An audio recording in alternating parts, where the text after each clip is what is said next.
ठीक है, तो मैं एक एक वीक का लेकर आऊंगी, लेकिन मैडम रोज पढ़ाएंगी, हम दोनों मैडम मिलके पढ़ा देंगे, तुम चिंता नहीं करो। तो मैं एक वीक का एक दिन करवा दूंगी, पूरे वीक में क्या क्या अच्छा पॉइंट था, क्या बुरा पॉइंट था, कौन सी नई स्कीम आई, मैं ये सब करवा दूंगी। और मैडम क्या करेंगी, मैं साइंस एंड टेक वाला पार्ट करवा दूंगी। जैसे मतलब साइंस में कोई नया वायरस आया, कोई नया मेडिसिन बना, कोई नया आपका एंटीबायोटिक बना है ना, मैं कुछ ये कोई नया प्रोजेक्ट चल रहा है, इन सब के बारे में बता दूंगी। और मैडम है वो डेली लेंगे आपकी क्लास। ओके, चलो आप कमेंट सेक्शन को बंद कर दो भैया प्लीज़, मेरे को कमेंट सेक्शन नहीं दिखाना, लास्ट में दिखाना। टाइमिंग क्या है मैं आपको बता देती हूँ। टाइमिंग मॉर्निंग में 9 बजे से है। अब 9 बजे से मैम कब तक लेती हैं वो उनकी मर्जी है। 9 बजे से यूट्यूब पे चल रहा है, कल भी जाना, कल भी देख लेना, मैं एक एक वीक का करवाऊंगी आपको। चलिए अब बातें नहीं करते हैं, अब हम हमारी क्लास स्टार्ट करते हैं। बायोलॉजी की क्लास है और जेनेटिक डिजीज का मतलब होता है आनुवांशिक रोग। आनुवांशिक रोग बच्चों, अब मेरे प्यारे बच्चों, छोटे छोटे बच्चों सुनो, जेनेटिक या आनुवांशिक टर्म का मतलब क्या होता है। बीमारियां पढ़ने से पहले कुछ अच्छी चीज बता रही हूं, वो सुनो, ठीक है। जेनेटिक का मतलब होता है आनुवांशिक, ऐसा कोई बीमारी जो आपको बाय बर्थ मिले, ऐसी कोई बीमारी जब आपका जन्म हुआ तो जन्म के साथ साथ बीमारी भी पैदा हो गई, उस बीमारी को बोलते हैं हम जेनेटिक डिजीज। याद रखिएगा, ऐसी बीमारी जो जन्म के साथ पैदा हो गई उसे हम जेनेटिक आनुवांशिक का नाम लेते हैं। और ये जो जेनेटिक डिजीज होती है बच्चा, इसका कोई भी इलाज नहीं है, इसका कोई इलाज नहीं है। जब तक आप मरेंगे नहीं तब तक आपके साथ रहेंगी। हाँ, थोड़ा बहुत इनको कंट्रोल कर सकते हैं, लेकिन प्रॉपर तरीके से इनका कोई इलाज नहीं होता है, ठीक है। तो पॉइंट नंबर 1, ऐसी बीमारियां जो जन्म के साथ मिले और जिनका कोई इलाज ना हो, जिनके लिए रेगुलर मेडिसिन चलती रहें, जब आप मरोगे तभी बच्चा ये बीमारी खत्म होगी। Point number 1। अब आपके दिमाग में क्वेश्चन ये आ रहा होगा कि मैम ऐसे कैसे हो जाती हैं जेनेटिक डिजीज, ऐसे कैसे जन्म के साथ आ जाती हैं। तो सुनो मेरे प्यारे बच्चों, जेनेटिक डिजीज आती हैं या तो आपके जीन में, जीन सुना है, मेरे में मेरे पापा वाले जीन हैं, मेरे नानी से जीन मिले हैं, या तो आपके जीन में कोई प्रॉब्लम हुई है, या तो कोई जीन प्रॉपर बना नहीं, अभी बताते हैं जीन क्या होते हैं, या ये बीमारियां पैदा होती हैं कब, जब आपके क्रोमोसोम्स, गुणसूत्रों में कोई दिक्कत हुई हो। जब आप मम्मी के पेट में थे, जब आपका जन्म नहीं हुआ था, आप माँ के वोम्ब में थे, माँ के गर्भाशय में थे, तो आपके शरीर का निर्माण हो रहा था। तो जब शरीर का निर्माण किससे होता है, मैं बता चुकी हूँ, हमारा लिविंग्स किसके बने हुए होते हैं, सेल के। भाई हम किसके बने हुए हैं, हमारे बॉडी की बेसिक यूनिट क्या है, सेल है, कोशिका है। तो जब आप मम्मी के पेट में थे तो आपका शरीर बन रहा था, आप में बहुत सारी लाखों करोड़ों मिलियंस ट्रिलियंस सेल बन रही थी। तो उस सेल के अंदर, उस सेल के या तो किसी क्रोमोसोम में प्रॉब्लम हुई या उस सेल की किसी जीन में प्रॉब्लम हुई, तो आपको जो बीमारी हुई उस बीमारी को बोलते हैं हम जेनेटिक डिसऑर्डर या आनुवांशिक बीमारियां या आनुवांशिक रोग। याद रखिएगा, वो बीमारियां जो आपके साथ जन्म के साथ पैदा होते ही आपके साथ आई हैं। क्यों आई? क्योंकि जब आपका निर्माण हो रहा था तो जो सेल्स बन रही थी, जो कोशिकाएं बन रही थी, उन कोशिकाओं के अंदर क्रोमोसोम्स में कोई प्रॉब्लम हुई होगी या उन सेल की जीन में कोई प्रॉब्लम हुई होगी। तो क्रोमोसोम और जीन में प्रॉब्लम होने से जो बीमारियां उत्पन्न होती हैं वो आनुवांशिक रोग कहलाते हैं। जन्म के बाद कभी भी आपको जेनेटिक डिजीज नहीं हो सकती। जैसे मैं बोलूं आज मुझे कोई जेनेटिक डिजीज हो गई, पॉसिबल ही नहीं है, क्योंकि सेल्स तो जब मेरा जब जन्म हुआ होगा, मैं अपनी मम्मी के पेट में होंगी, उस टाइम पर मेरे बॉडी में सेल बनी होंगी, तभी कोई प्रॉब्लम हो गई ना, तब तो मेरे में ये आ गई बीमारी। ठीक है, अब हम बात करते हैं what is chromosome and what is gene.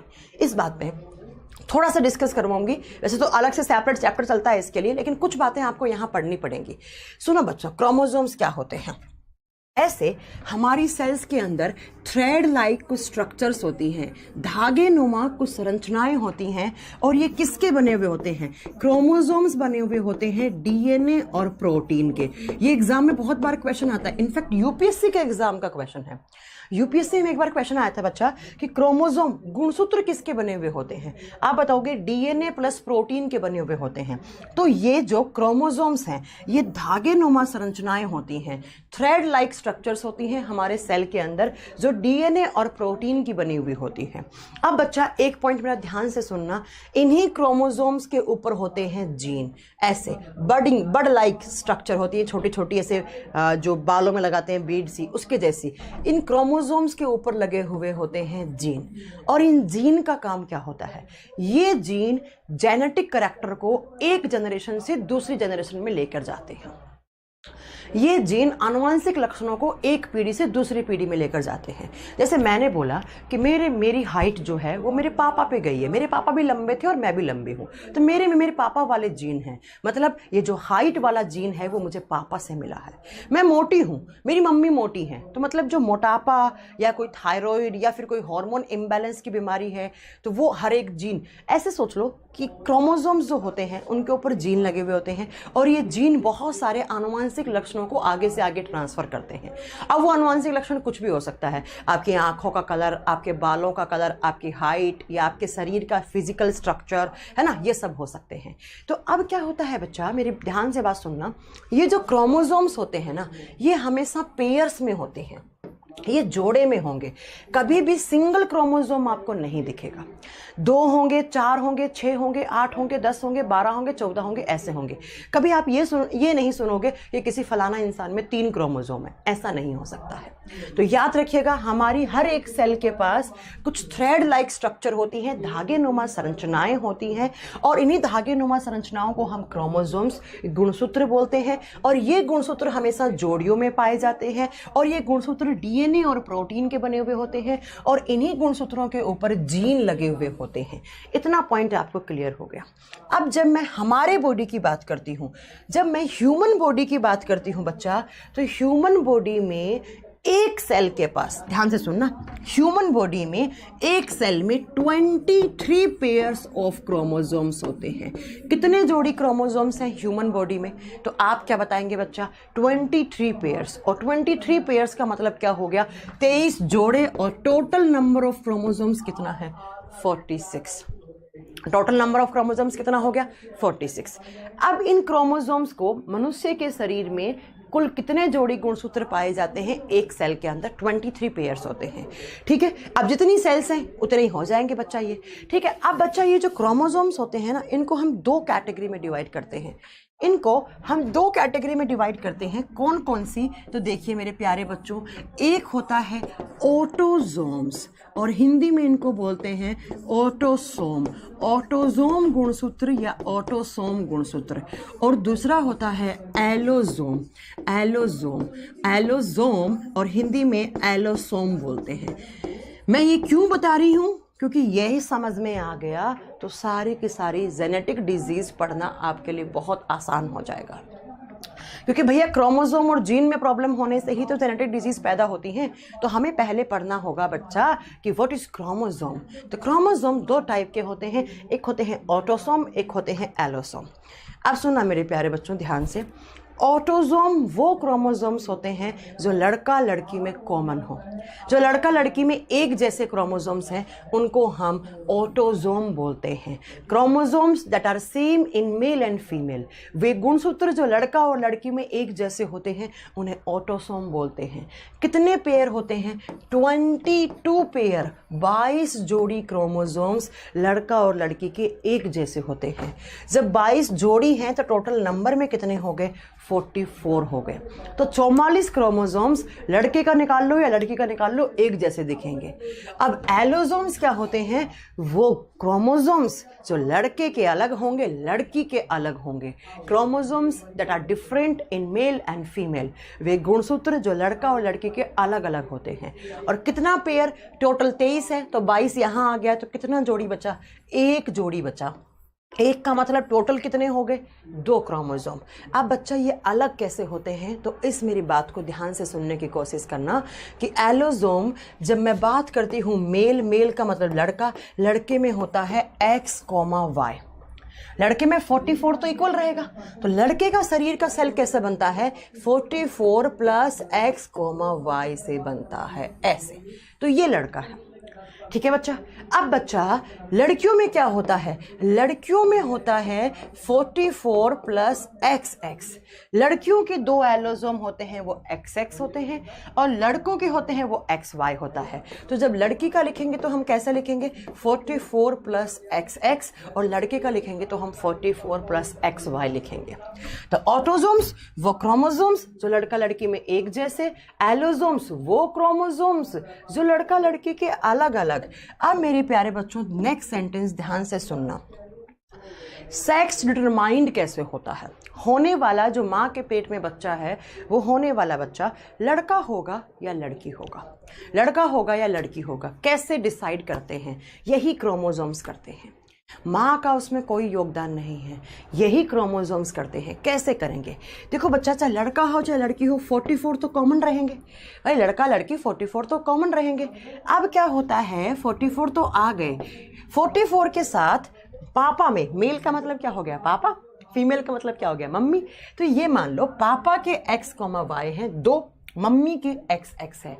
तो इस होने वाले बच्चे में एक क्रोमोसोम पापा से आता है, एक मम्मी से आता है।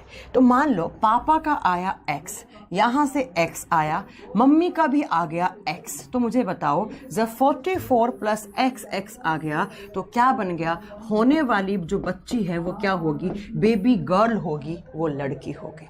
ठीक है, लेकिन मान लो यहाँ पर होने वाले बच्चे में 44 तो आया, यहाँ का मम्मी से X आया, पापा से Y आ गया, तो XY जुड़ते ही क्या हो गया, होने वाला बेबी क्या होगा, बेबी बॉय होगा, लड़का होगा। तो मुझे बताओ कि किसके क्रोमोसोम डिसाइड कर रहे हैं कि होने वाला बेबी लड़का होगा या लड़की। भाई मदर के तो XX है ना, दोनों कॉमन है, दोनों एक जैसे हैं। पापा में Y अलग से है। तो बच्चा याद रखिएगा कि लड़के के क्रोमोसोम कौन सा, XY, ये होते हैं sex determined chromosomes. Sex determined का मतलब होता है लिंग निर्धारक। ये गुणसूत्र डिसाइड करेंगे कि माँ के पेट में जो बच्चा है वो क्या है, लड़का है या लड़की है। ठीक है, तो मेल एलोसोम, मेल के एलोसोम कौन से, 44 plus XY are sex determined chromosomes. बोलो यस और नो। लेकिन हमारे समाज में अलग अलग अवधारणाएं बना रखी हैं कि लड़की पैदा कर दो तो लड़की को मारते हैं, उसे जला देते हैं, नाले में फेंक आते हैं। वो सब बकवास है, क्योंकि लड़की को मारते हैं। लड़की को क्यों मार रहे हो भाई, उसकी क्या गलती है कि उसने लड़की पैदा कर दी। लड़के को पकड़ो, उसे मारो, कूटो उसे जम के। ठीक है, तो याद रखिएगा ये है क्रोमोसोम। अब मेरे प्यारे बच्चों ध्यान से मेरी बात सुनना, मैं क्या बोलने जा रही हूँ। देखो 422 पेयर क्रोमोसोम्स क्या था, ऑटोसोम। भाई टोटल 23 पेयर थे, ऑटोसोम्स क्या है 22 जोड़ी। तो बच्चा क्या होता है, ऐसे मान लो ये पहला पेयर है, इसमें 2 थे, फिर दूसरा जोड़ी है उसमें 2 हैं, फिर तीसरी जोड़ी है उसमें 2 हैं, ऐसे करते करते करते ऐसे 22वां पेयर है उसमें भी 2 हैं। तो ऐसे हमारे बॉडी में क्रोमोसोम्स रहते हैं। ठीक है, तो ऐसे पहला पेयर, दूसरा पेयर, तीसरा पेयर, चौथा पेयर, 5वां पेयर, ऐसे बच्चा क्या 22 पेयर्स क्रोमोसोम्स हैं इधर। और इधर वाले क्या हैं 44 प्लस XY, मतलब इधर X एक होगा XX, एक होगा XY। अब मेरे प्यारे बच्चों ध्यान से सेंटेंस सुनना, या तो गड़बड़ हो इन क्रोमोसोम्स में, ये कौन से क्रोमोसोम्स हैं, ऑटोसोम्स, या गड़बड़ हो इन क्रोमोसोम्स में, कौन से, एलोसोम। तो जब जब ऑटोसोम और एलोसोम क्रोमोसोम्स में प्रॉब्लम होगी तब तब कौन सी बीमारी पैदा होगी, जेनेटिक डिसऑर्डर। जेनेटिक डिसऑर्डर्स होंगे, आनुवांशिक क्या होंगी, आनुवांशिक बीमारियां। भाई ये जो बच्चा बना यहाँ पर लड़की, इस लड़की में यहाँ पर अगर 44 की जगह 42 क्रोमोसोम चले गए तो उस लड़की का जब जन्म होगा तो उसके साथ क्या पैदा होगी, कोई जेनेटिक डिजीज होगी। मान लो यहाँ पर जो लड़का बना उसमें सिर्फ ये X बना, Y बन ही नहीं पाया क्रोमोसोम, क्या होगा, जेनेटिक डिसऑर्डर होगा। तो मैंने ये बोला है बच्चा, ठीक है, मैंने ये बोला है बच्चा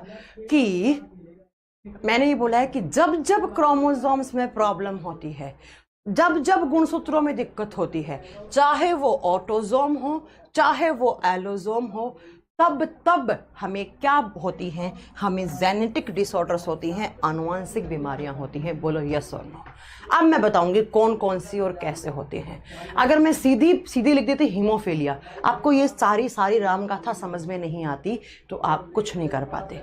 तो जब इन क्रोमोसोम्स में, और इन क्रोमोसोम्स के ऊपर क्या लगा हुआ है, जीन लगा हुआ है, तो अगर इन जीन में या इन क्रोमोसोम में कुछ गड़बड़ हो गई, कोई क्रोमोसोम एक कम हो गया, कोई क्रोमोसोम डबल हो गया, तो तब हमें क्या पैदा होंगी, बच्चे तो पैदा होंगे लेकिन उनके साथ बीमारियां भी आएंगी, और ऐसी बीमारियां आनुवंशिक डिजीज कहलाती हैं। बोलो यस और नो। चलो एक नंबर लगा के लिखो, सबसे पहली genetic disease colour blindness. Colour blindness जो जनरली लड़कों में होती है, हिंदी मीडियम वाले बच्चे लिखेंगे वर्णांधता, हिंदी में बोलते हैं वर्णांधता। जो कलर ब्लाइंडनेस होती है बच्चा, जनरली ऐसा देखा गया है कि 8% मेल्स में होती है, लड़कों में होती है, और सिर्फ 0.4% फीमेल्स में होती है। बहुत रेयरली लड़कियों में देखने को मिलेगी। लड़कियां कैरियर हैं लेकिन बहुत रेयरली लड़कियों में कलर ब्लाइंडनेस देखने को मिलता है। लड़कों में 8%, लड़कियों में ओनली 0.4%। अब क्यों मैम, इसका रीज़न क्या है? तो सुनो मेरे प्यारे बच्चों कि ये जो कलर ब्लाइंडनेस है ये कब होती है। भाई मैंने बोला जेनेटिक डिजीज है तो बड़ी कॉमन सी बात है, किस में दिक्कत हुई होगी, क्रोमोसोम में दिक्कत हुई होगी, या तो क्रोमोसोम में या उसके ऊपर लगे हुए जीन में प्रॉब्लम हुई होगी, जीन में प्रॉब्लम हुई होगी, दिक्कत हुई होगी, तो क्या पैदा हुई होगी, कलर ब्लाइंडनेस पैदा हुआ होगा। बोलो समझ में आई मेरी बात? अब अगर इतनी बात समझ में आ गई तो अब सुनना मेरे प्यारे बच्चों, ये बीमारी होती है एक्स लिंक्ड क्रोमोसोम्स पर। इस लाइन का मीनिंग समझाना पड़ेगा मैम आपको। एक्स लिंक्ड क्रोमोसोम डिजीज बोलते हैं इसको, और यही आपके one day competitive exam, in fact NEET के एग्जाम का क्वेश्चन है कि एक्स लिंक्ड क्रोमोसोम डिजीज कौन सी है। ऑप्शन में कलर ब्लाइंडनेस होगा तो उसे ठीक करना पड़ेगा। अब देखो कैसे कलर ब्लाइंडनेस होता है, इस लाइन का मीनिंग अभी समझ में आएगा।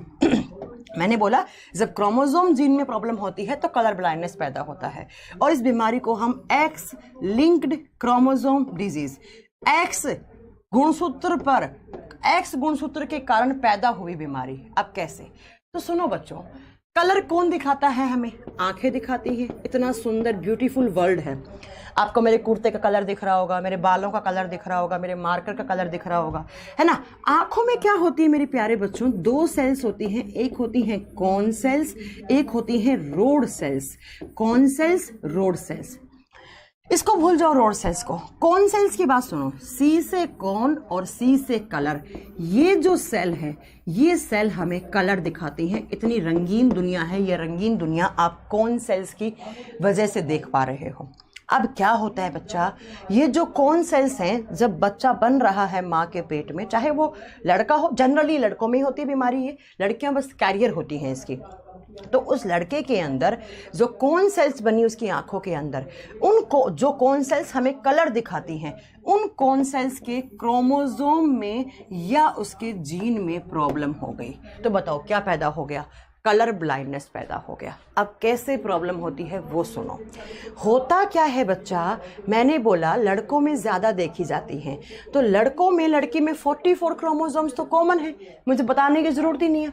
अब बच्चा जब मैं मेल की बात करती हूँ, लड़के की बात करती हूँ, तो लड़के में एक तो होता है एक्स और एक होता है वाई क्रोमोसोम, है ना। चलो मैंने y को यहाँ पर ऐसा बना दे रही हूँ आपको डिफरेंस क्रिएट करवाने के लिए कि जब भी ऐसा बनाऊंगी तो y हो जाएगा, ऐसा बनाऊंगी तो x हो जाएगा। जब मैं फीमेल की बात कर रही हूँ तो लड़कियों में दोनों क्या होते हैं, x और x क्रोमोसोम होते हैं मैम, आपने बता दिया है। अब क्या होता है बच्चा, ध्यान से सुनना, मैंने बोला एक्स लिंक्ड क्रोमोसोम डिजीज का मतलब क्या है। इस बीमारी में ये जो एक्स क्रोमोसोम है, इसके या तो ये क्रोमोसोम में कोई प्रॉब्लम होती है, ढंग से नहीं बन पाता है, या इन क्रोमोसोम के ऊपर जीन लगे हुए हैं, उन जीन में कोई दिक्कत हो जाती है और ये क्रोमोसोम या इसके जीन हो जाते हैं खराब। क्या हो जाते हैं? खराब। ये वाई वाला तो है ही नहीं, क्योंकि मैंने साफ साफ लिखा है एक्स लिंक्ड क्रोमोसोम डिजीज। तो क्या होता है, लड़के के अंदर एक एक्स क्रोमोसोम है, एक वाई है। लड़कियों में दोनों ही क्या है, एक्स और एक्स है। तो मैंने बोला इस बीमारी के अंदर एक्स क्रोमोसोम खराब हो गया, वाई तो इसका नॉर्मल है, तो इस लड़के का एक्स क्रोमोसोम खराब हो गया। और कौन से ये क्रोमोसोम कहाँ के, कौन सी सेल्स के, कौन सेल्स के हैं, ठीक है। लड़कियों में मान लो एक एक्स क्रोमोसोम आपने खराब कर दिया इसका, इस लड़की का भी एक एक्स क्रोमोसोम खराब हो गया। एक ही खराब होता है इस बीमारी के अंदर, ये याद रखना। लेकिन दूसरा क्या है, दूसरा एक्स तो सही है ना। तो लड़कियों का एक्स तो, भाई लड़कों में तो सिर्फ एक ही एक्स था, वही खराब हो गया। लड़कियों में एक खराब हो गया तो क्या, दूसरा तो सही है ना, तो क्या दिक्कत है। इसीलिए जब इस लड़के का एक एक्स क्रोमोसोम खराब हो जाता है, और कहाँ का, किस सेल का, कौन सेल का, तो कौन सेल का जब एक्स क्रोमोसोम खराब हुआ तो मेरे प्यारे बच्चों किस में दिक्कत होगी, कलर को देखने में दिक्कत होगी। और ये जो लड़के हैं ये कलर ब्लाइंडनेस वाले लड़के होंगे, और इनके साथ क्या प्रॉब्लम होगी, इनको blue, green and red colour में डिफरेंस पता नहीं लगेगा। नीला, हरा और लाल रंग, हरा लाल दिखेगा, लाल हरा दिखेगा, ग्रीन ब्लू दिख सकता है, ब्लू ग्रीन दिख सकता है, ब्लू रेड दिख सकता है, रेड ब्लू दिख सकता है। और ये लड़के पैदा हो जाते हैं कलर ब्लाइंडनेस वाले, वर्णांधता वाले, ठीक है। लेकिन लड़कियों में एक एक्स क्रोमोसोम खराब हो गया तो क्या हुआ, दूसरा सही है। ऑल्दो ये लड़की, इस लड़की में है खराब जीन, कौन सा, कलर ब्लाइंडनेस वाला, लेकिन इसको कलर ब्लाइंडनेस होगा नहीं। क्यों नहीं होगा, क्योंकि इस लड़की में दूसरा क्रोमोसोम भी एक्स है, तो ये सही क्रोमोसोम है। तो ये कैरियर है, ये लड़की कैरियर है, अपने अंदर कलर ब्लाइंडनेस वाला जीन लेके घूम रही है, खराब जीन, लेकिन इसको कलर ब्लाइंडनेस है नहीं, इसको बचा लिया इस जीन ने। अब बताओ मेरी बात समझ में आई या नहीं। इसीलिए ये रीजन होता है कि कलर ब्लाइंडनेस जनरली लड़कों में होता है, 8% फीमेल में होता है, और सिर्फ 0.4% फीमेल में देखा गया है। बहुत ही रेयर केस होता है कि जब लड़की के दोनों क्रोमोसोम खराब हो जाएं, एक्स, बहुत रेयर है। ये मान लो मिलियंस में कोई एक केस बन जाए तो बन जाए, अदरवाइज नहीं बनता है। तो अब मुझे मेरे प्यारे बच्चों बताओ कि जिन बच्चों में, जिन लड़कों में कलर ब्लाइंडनेस होगा तो उन बच्चों को नीला रंग हरा दिखेगा, हरा नीला दिखेगा, नीला लाल दिख सकता है, लाल नीला दिख सकता है। और इन लोगों को traffic light signal, traffic light, इनको ड्राइविंग लाइसेंस नहीं मिलता है। हालांकि इंडिया में तो 3000 रुपये तो ड्राइविंग लाइसेंस घर पे आ जाता है आजकल, इतना करप्शन है इंडिया में तो। लेकिन आप दुबई या कनाडा कहीं जाओगे ना तो आप देखोगे अगर आपको कलर ब्लाइंडनेस है तो आपको लाइसेंस नहीं मिलता है। क्यों? क्योंकि मान लो ट्रैफिक लाइट लाल कलर की है, आपको हरा दिख गया, आप भाग गए, एक्सीडेंट हो सकता है ना। इन लोगों को आर्मी वाले नहीं लेते हैं, रेलवे डिपार्टमेंट नहीं लेता है इनको। आपने एनटीपीसी का फॉर्म भरा होगा तो वहाँ पर साफ साफ लिखा हुआ आया होगा ना कि कलर ब्लाइंडनेस तो नहीं है ना, क्योंकि रेलवे डिपार्टमेंट कैसे ले लेगा। मान लो आप रेलगाड़ी चला रहे हो, एक हरी झंडी है, एक लाल झंडी है, आपको लाल हरी दिख गई, खेल खत्म हो जाएगा, समझ रहे हो आप। इसलिए लड़कों में जनरली कलर ब्लाइंडनेस पाया जाता है। अब मैम कैसे पता लगेगा, इसके लिए कौन सा टेस्ट किया जाता है कि आपको कलर ब्लाइंडनेस है या नहीं। तो एक जापानीज साइंटिस्ट थे जिन्होंने सबसे पहले इस टेस्ट की खोज की थी। यहाँ पे टेस्ट का नाम होता है इशानिया टेस्ट होता है। अब इसके अंदर क्या करते हैं, सॉरी इशानिया नहीं, इशिहारा, मैं इस नाम में हमेशा कंफ्यूज रहती हूँ। इसका नाम होता है इशिहारा, ISHI, इशिहारा टेस्ट करते हैं। इसके लिए कुछ नहीं, ऐसे एक ग्रीन कलर की इमेज होती है और कैंडी सी लगी हुई होती है उसके अंदर ऐसे लाल कलर डाल रखा होता है, एक जगह ब्लू कलर डाला रखता है, और आपको बोलते हैं कि ध्यान से देखो, मुझे बताओ कौन कौन सा कलर दिखता है इसके अंदर। उसी को बोलते हैं इशिहारा टेस्ट, उसी को बोलते हैं हम इशिहारा टेस्ट।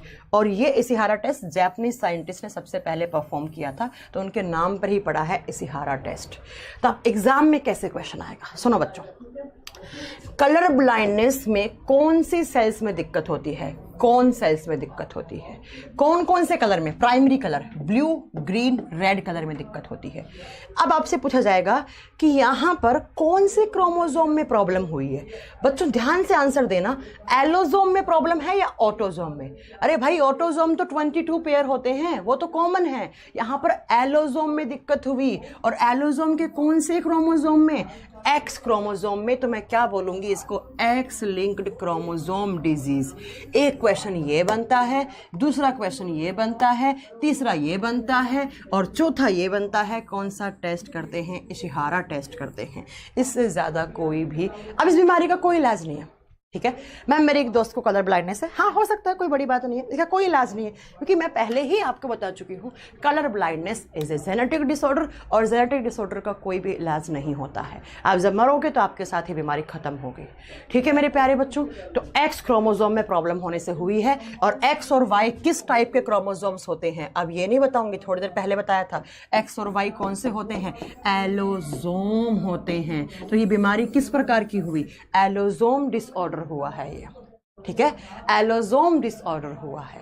ओके चलिए, और लड़कों में इसलिए होती है क्योंकि लड़कों में एक ही एक्स है, वो खराब हो जाता है। लड़कियों में 2 एक्स होते हैं, एक खराब हो गया तो वो कैरियर बन गई, लेकिन उसमें है नहीं। ऑल दो उस लड़की के अंदर ये जीन कैरी हो रहे हैं, लेकिन उसके अंदर ये बीमारी है नहीं। ओके चलो, अमित कह रहे हैं मुझे कलर ब्लाइंडनेस है, हाँ हो सकती है। अब इसका भी लेवल होता है बच्चा, कुछ लोगों को बहुत कम होती है, कुछ लोगों में बहुत ही ज़्यादा होती है। चलो अब बात करते हैं दूसरी जेनेटिक डिजीज़ की, ये होगी आपकी पहली। अब हम बात करेंगे दूसरी बीमारी। दूसरी बीमारी का नाम लिखेंगे हीमोफीलिया। सुना है हीमोफीलिया के बारे में? क्वीन विक्टोरिया इंग्लैंड की महारानी में थी ये, सबसे पहले उनके खानदान में हुई थी हीमोफीलिया। हीमोफीलिया, इसी का दूसरा नाम होता है रॉयल डिजीज। रॉयल का मतलब होता है शाही खानदान से बिलोंग करती है ये, शाही बीमारी। क्यों? क्योंकि जो क्वीन विक्टोरिया है इंग्लैंड की महारानी जो थी, मतलब उनके परिवार में थी, उनकी बहुत सारी जनरेशन में थी ये, ठीक है। आप सुनो मेरी बच्चा, दूसरा नहीं सीमा, हर चाइल्ड में नहीं हो सकता बच्चा, हर चाइल्ड में नहीं हो सकता। अब देखो, कैरियर फीमेल के लड़के में हो सकता है, लड़की में नहीं हो सकता है ना। अब सुनो बच्चों, हीमोफीलिया को बोलते हैं हम क्या? हम बोलते हैं इसको रॉयल डिजीज, शाही बीमारी।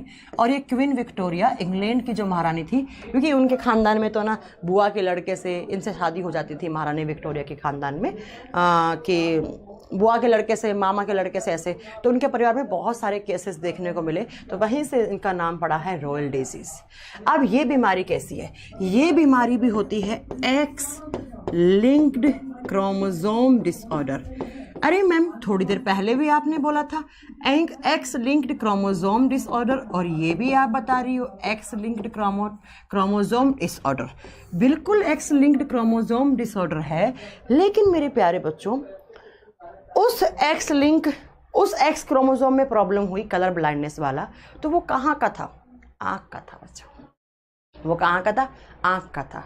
अब ये कहाँ का होता है? ये होता है ब्लड सेल्स का।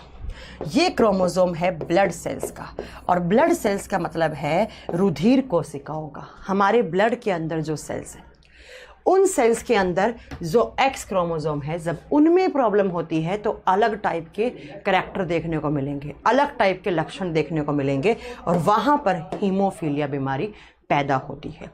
अब इसमें क्या होता है? अगेन बच्चा मैं आपको बता दूं कि इस बीमारी में भी एक्स लिंक्ड क्रोमोसोम में प्रॉब्लम होती है। ये जो एक्स क्रोमोसोम है, इसके ऊपर जो जीन है या ये जो क्रोमोसोम है, ये खराब हो जाता है। लेकिन मेरे प्यारे बच्चों, ये एक्स क्रोमोसोम कहाँ का है? ब्लड के अंदर जो सेल्स हैं, आरबीसी, डब्ल्यूबीसी, प्लेटलेट्स, मेनली मैं बात करूँ यहाँ पर तो ये है प्लेटलेट्स वाला। ये किसका है? प्लेटलेट्स। प्लेटलेट्स का मतलब होता है बिंबाणु, बिंबाणु। और प्लेटलेट्स क्या करवाती हैं? ब्लड का क्लोट करवाती हैं। और ब्लड क्लोट का मतलब होता है रुधिर का थक्का जमना। भाई आप कोचिंग सेंटर आ रहे थे, आप बाइक चला रहे थे, आपका बाइक स्लिप हो गया, आप गिर गए, आपके हाथ पे चोट लग गई, आपको खून निकला। खून निकलने के 5, 7 या 10 मिनट के बाद खून रुक गया, आपकी ब्लीडिंग रुक गई। क्यों रुक गई? क्योंकि जहाँ से खून निकला था वहाँ पर क्या हो गया? ब्लड का क्लोट बन गया, रुधिर का थक्का जम गया। है ना। रुधिर का थक्का कौन जमाती हैं? प्लेटलेट्स, बिंबाणु कोशिकाएं। और ये प्लेटलेट्स कहाँ होती हैं? हमारे ब्लड के अंदर होती हैं, हमारे खून के अंदर होती हैं। तो जब इन प्लेटलेट सेल्स का एक्स क्रोमोसोम खराब हो जाता है तब हमें हीमोफीलिया होता है, रॉयल डिजीज होती है। अब क्या होगा यहाँ पर बच्चा, ये जो ब्लड क्लॉट है ना, इस क्लॉटिंग को करवाने के लिए कुछ क्लॉटिंग फैक्टर चाहिए होते हैं, कुछ क्लॉटिंग फैक्टर, रुधिर का थक्का जमाने वाले कारक। कारक का मतलब होता है वो कंपोनेंट्स जो ब्लड का क्लॉट करवाएंगे, ठीक है। ब्लड क्लॉटिंग फैक्टर चाहिए होते हैं। और जब आपके बॉडी में इस एक्स क्रोमोसोम में प्रॉब्लम आ जाएगी तो ये जो ब्लड का क्लॉट करवाने वाले क्लॉटिंग फैक्टर हैं ये नहीं बन पाते हैं, ये नहीं बन पाते हैं। दो क्लॉटिंग फैक्टर होते हैं, एक फैक्टर होता है फैक्टर नंबर 9, सॉरी फैक्टर 8, ये तो है फैक्टर 8, और दूसरा होता है फैक्टर 9, दूसरा होता है फैक्टर 9, ठीक है, फैक्टर 9। और जब एक बोल रहा है हिपैरिन, बच्चा अलग डायरेक्शन में जा रहे हैं। हिपैरिन एक अलग चीज़ होती है बच्चा, आगे बताएंगे व्हाट इज़ हिपैरिन। तो हमारे बॉडी में दो फैक्टर होते हैं जो ब्लड को क्लॉट करवाते हैं और खून को जमा देते हैं और खून की ब्लीडिंग को रोक देते हैं। एक है फैक्टर 9, एक है फैक्टर 8। बच्चा जब फैक्टर 8 नहीं बनता है, जब ये नहीं बनेगा तो ब्लड का क्लॉट नहीं बनेगा और आपको जो चोट लगी है वहाँ से खून निकल रहा है, निकल रहा है, निकल रहा है, उनकी ब्लीडिंग रुकती ही नहीं है। और फैक्टर 8 की वजह से जो हीमोफीलिया होता है उसको बोलते हैं हीमोफीलिया ए। हीमोफीलिया भी दो टाइप का होता है, हीमोफीलिया ए। एक बार फिर सुन लो, हमारे खून के अंदर जो प्लेटलेट्स हैं उन प्लेटलेट्स का जो एक्स क्रोमोसोम है वो क्रोमोसोम खराब हो गया। खराब होने के कारण उस प्लेटलेट्स के पास जो क्लॉटिंग फैक्टर थे वो नहीं बन पाए। पहला क्लॉटिंग फैक्टर है फैक्टर 8, कारक 8, कारक 8। जब कारक 8 नहीं बनेगा तो किसी इंसान को चोट लगी है तो उसमें ब्लड का क्लॉट नहीं बनेगा और ब्लीडिंग खून निकलेगा निकलेगा निकलेगा और उस इंसान का सारा खून बाहर आ जाएगा 3 से 4 लीटर और इंसान की डेथ हो जाएगी। और इस प्रकार की बीमारी को हीमोफीलिया ए बोलते हैं। जब इंसान में फैक्टर 9 नहीं बनता है, इसी फैक्टर 9 का एक नाम और होता है क्रिसमस फैक्टर, क्योंकि बच्चा क्रिसमस के दिन इसकी खोज हुई थी। अब क्रिसमस कब मनाते हैं हम? 25 दिसंबर को मनाते हैं। तो जब इंसान में फैक्टर 9 की कमी होती है, कहने का मतलब क्रिसमस फैक्टर, क्रिसमस कारक की कमी होती है, तब भी उस इंसान में ब्लड का क्लॉट नहीं बन पाता है। और यहाँ पर जो हीमोफीलिया होता है वो होता है हीमोफीलिया बी, हीमोफीलिया बी। यहाँ पर भी इंसान के ब्लड का क्लॉट नहीं बनेगा और इंसान का खून निकलता जाएगा, निकलता जाएगा, निकलता जाएगा। इसीलिए इस बीमारी को रॉयल डिजीज, या जिस बीमारी में ब्लड का क्लॉट नहीं बनता उस बीमारी को क्या बोलते हैं हम? हीमोफीलिया। या इसी बीमारी का नाम पड़ा है क्रिसमस कारक रोग, क्रिसमस फैक्टर डिजीज, क्योंकि क्रिसमस के दिन फैक्टर 9 की खोज हुई थी और पता लगा था अगर किसी इंसान के बॉडी में फैक्टर 9 नहीं बन पा रहा है तो उसका ब्लड का क्लॉट नहीं जमेगा। और सबसे पहले क्वीन विक्टोरिया की फैमिली में हुई, तो रॉयल फैमिली थी वो, तो रॉयल डिजीज इसका नाम पड़ गया। एग्जाम में क्वेश्चन क्या आता है? एग्जाम में मैम हिंदी में बताइए, इससे ज़्यादा हिंदी क्या बताऊं? एग्जाम में क्वेश्चन क्या आएगा कि शाही बीमारी किसको बोलते हैं? हीमोफीलिया को। उस बीमारी का नाम बताओ जिसको हम क्या बोलते हैं? जेनेटिक, अनुवांशिक रोग बोलते हैं, और जिसमें रुधिर का थक्का नहीं जमता। रुधिर का थक्का समझते हैं क्या होता है? ब्लड का क्लॉट नहीं जमता। आप क्या बताएंगे वो कौन सी बीमारी है? हीमोफीलिया।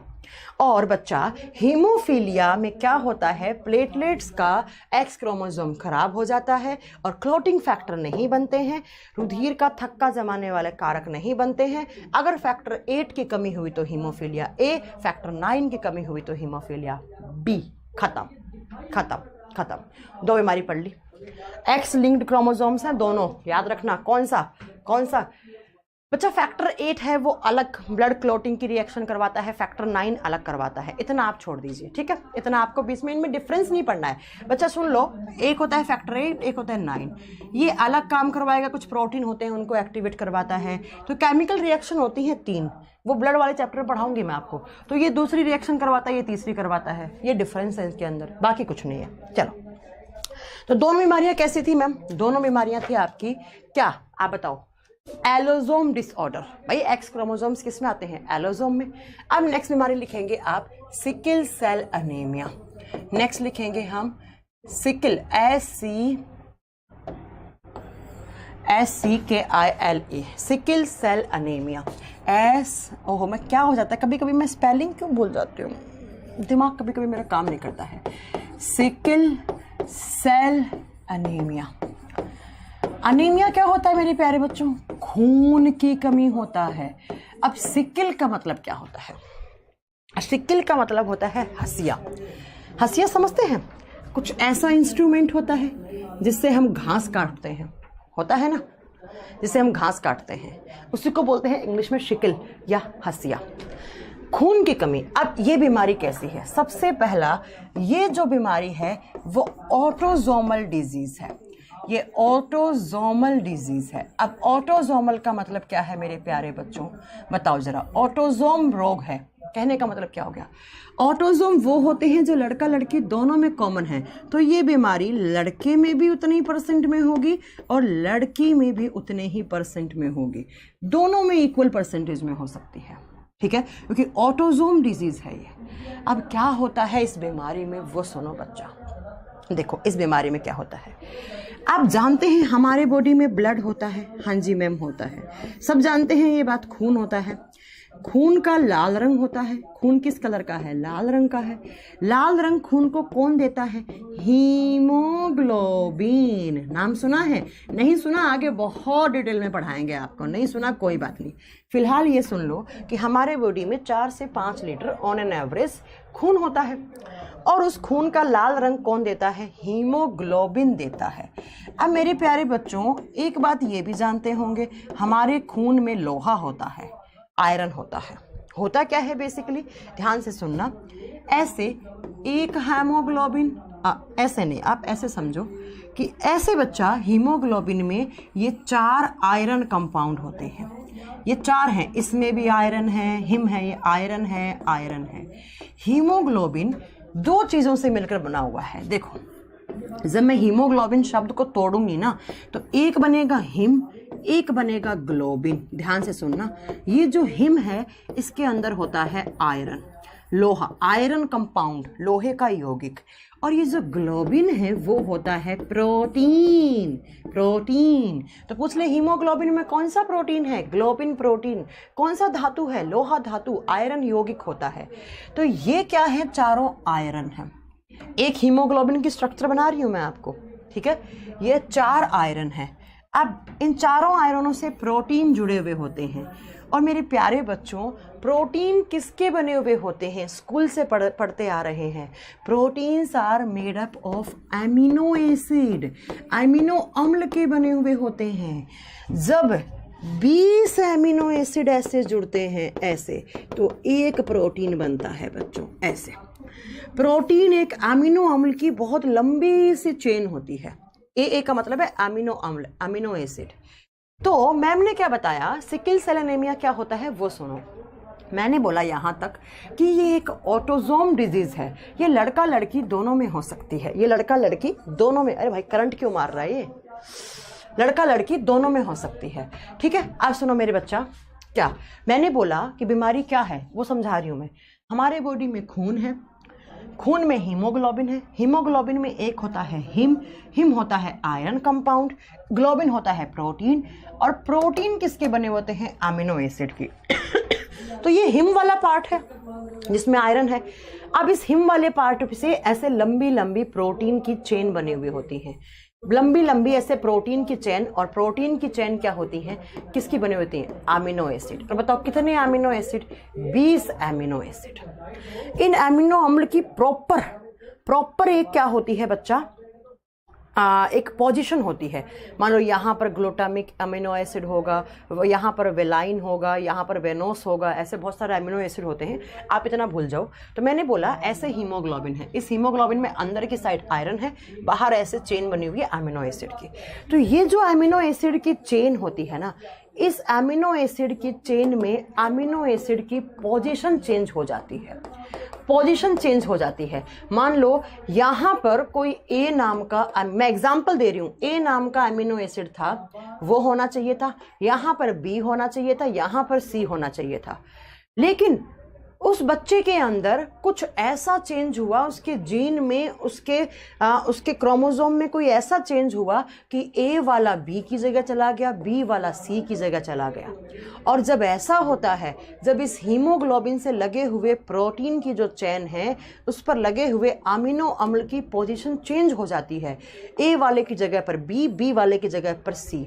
तो बच्चा ये अमीनो एसिड की चेन है, जब ये चेंज होती है तो हमारे खून में एक टाइप की सेल्स होती हैं और जिन सेल्स का नाम होता है RBC, रेड ब्लड सेल, लाल रुधिर कोशिका। और ये लाल रुधिर कोशिका जनरली आपको अंडे की आकार की दिखती है। अब अंडा आकार कैसा होता है आप समझ सकते हैं, अंडा कैसा दिखता है। लेकिन जब इस RBC, सी का मतलब क्या है, सेल, जब इस सेल के क्रोमोसोम में या जीन में चेंज हुआ तो इस सेल के अंदर जो हीमोग्लोबिन है, उस हीमोग्लोबिन से लगी हुई प्रोटीन की चेन में अमीनो एसिड एक दूसरा की जगह आपस में चेंज कर लेते हैं। तो इस RBC का आकार अंडा आकार नहीं होता है और वो हसिया आकार हो जाता है। और हसिया आकार कैसा, ये RBC अंडे के जैसी। अब अंडा कैसे बनाऊं, अंडा ऐसा सही बनता है, कैसा बनाऊं, मेरे को अंडा मेरे को नहीं बनाना आएगा, आप देख लेना।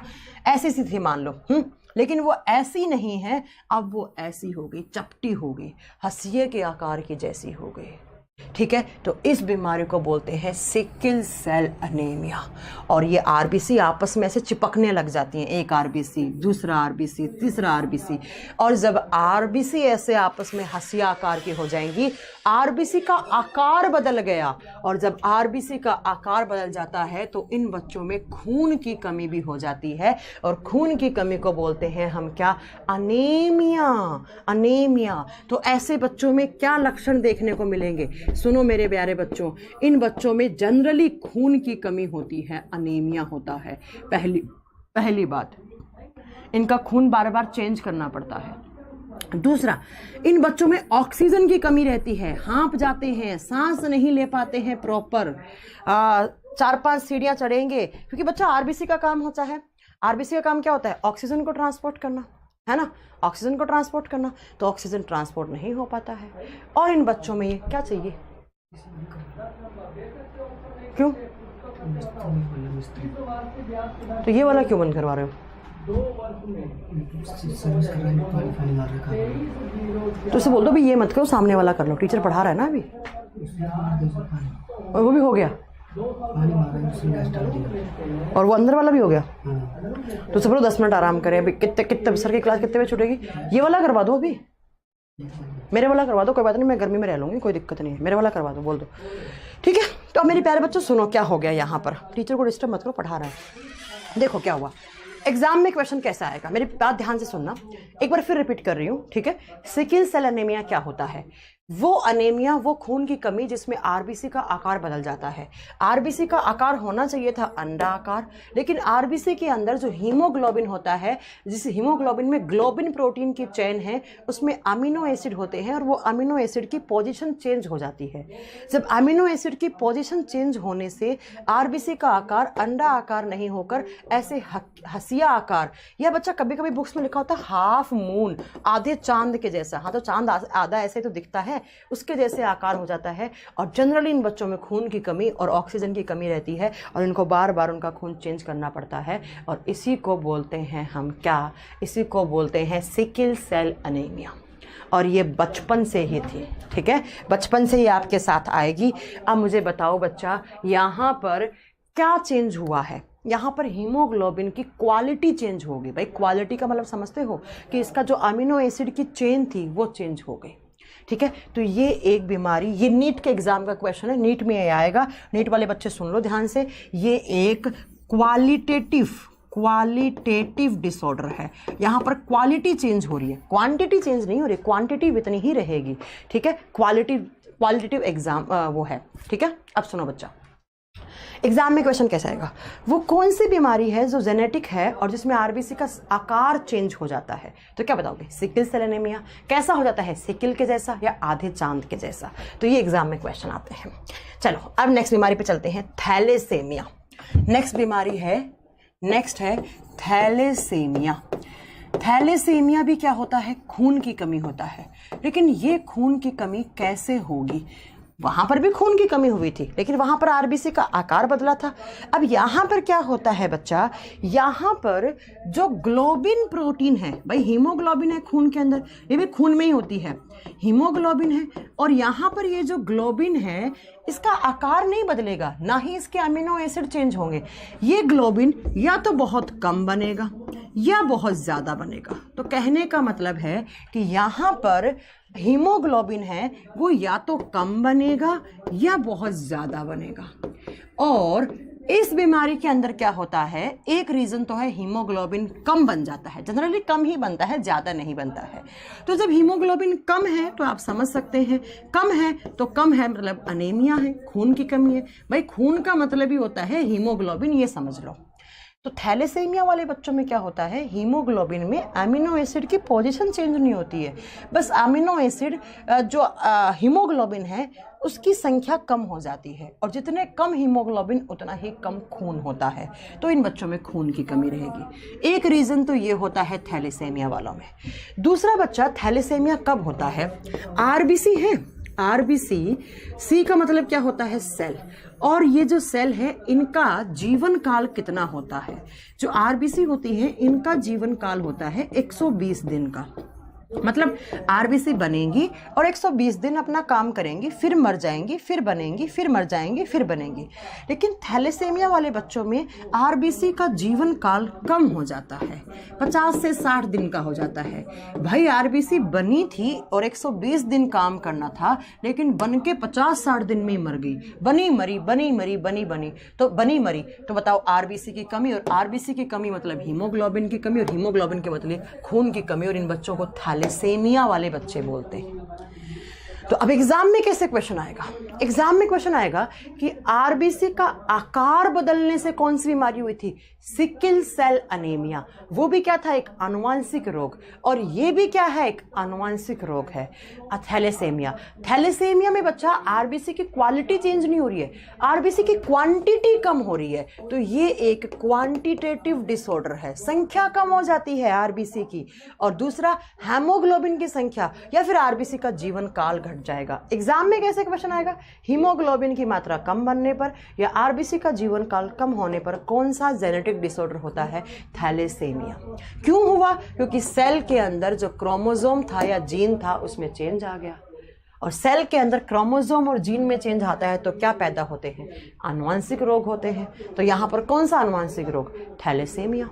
ये लो एग्जाम में क्वेश्चन 4 पढ़ा दिए, ध्यान से सुनना। सिकल सेल एनीमिया, आरबीसी का आकार चेंज होने से, आरबीसी के अंदर जो हीमोग्लोबिन है वो कम बनने से या उसका जीवन काल कम होने से थैलेसेमिया। तीसरा हीमोफीलिया, ब्लड का क्लॉट नहीं बनना, और चौथा कौन सा था मैं खुद भूल जाती हूँ, कलर ब्लाइंडनेस, मतलब आंखों के अंदर जो कॉर्न सेल्स हैं उनके जीन और क्रोमोसोम में दिक्कत होने से। चारों नोट करवा दी मैंने आपको जेनेटिक। अब 5वें लिखो। अब हमें कुछ पढ़ने हैं सिंड्रोम। पहला लिखेंगे लाइनफेल्टर सिंड्रोम। अब बच्चा, कुछ बच्चे सोच रहे होंगे व्हाट इज सिंड्रोम।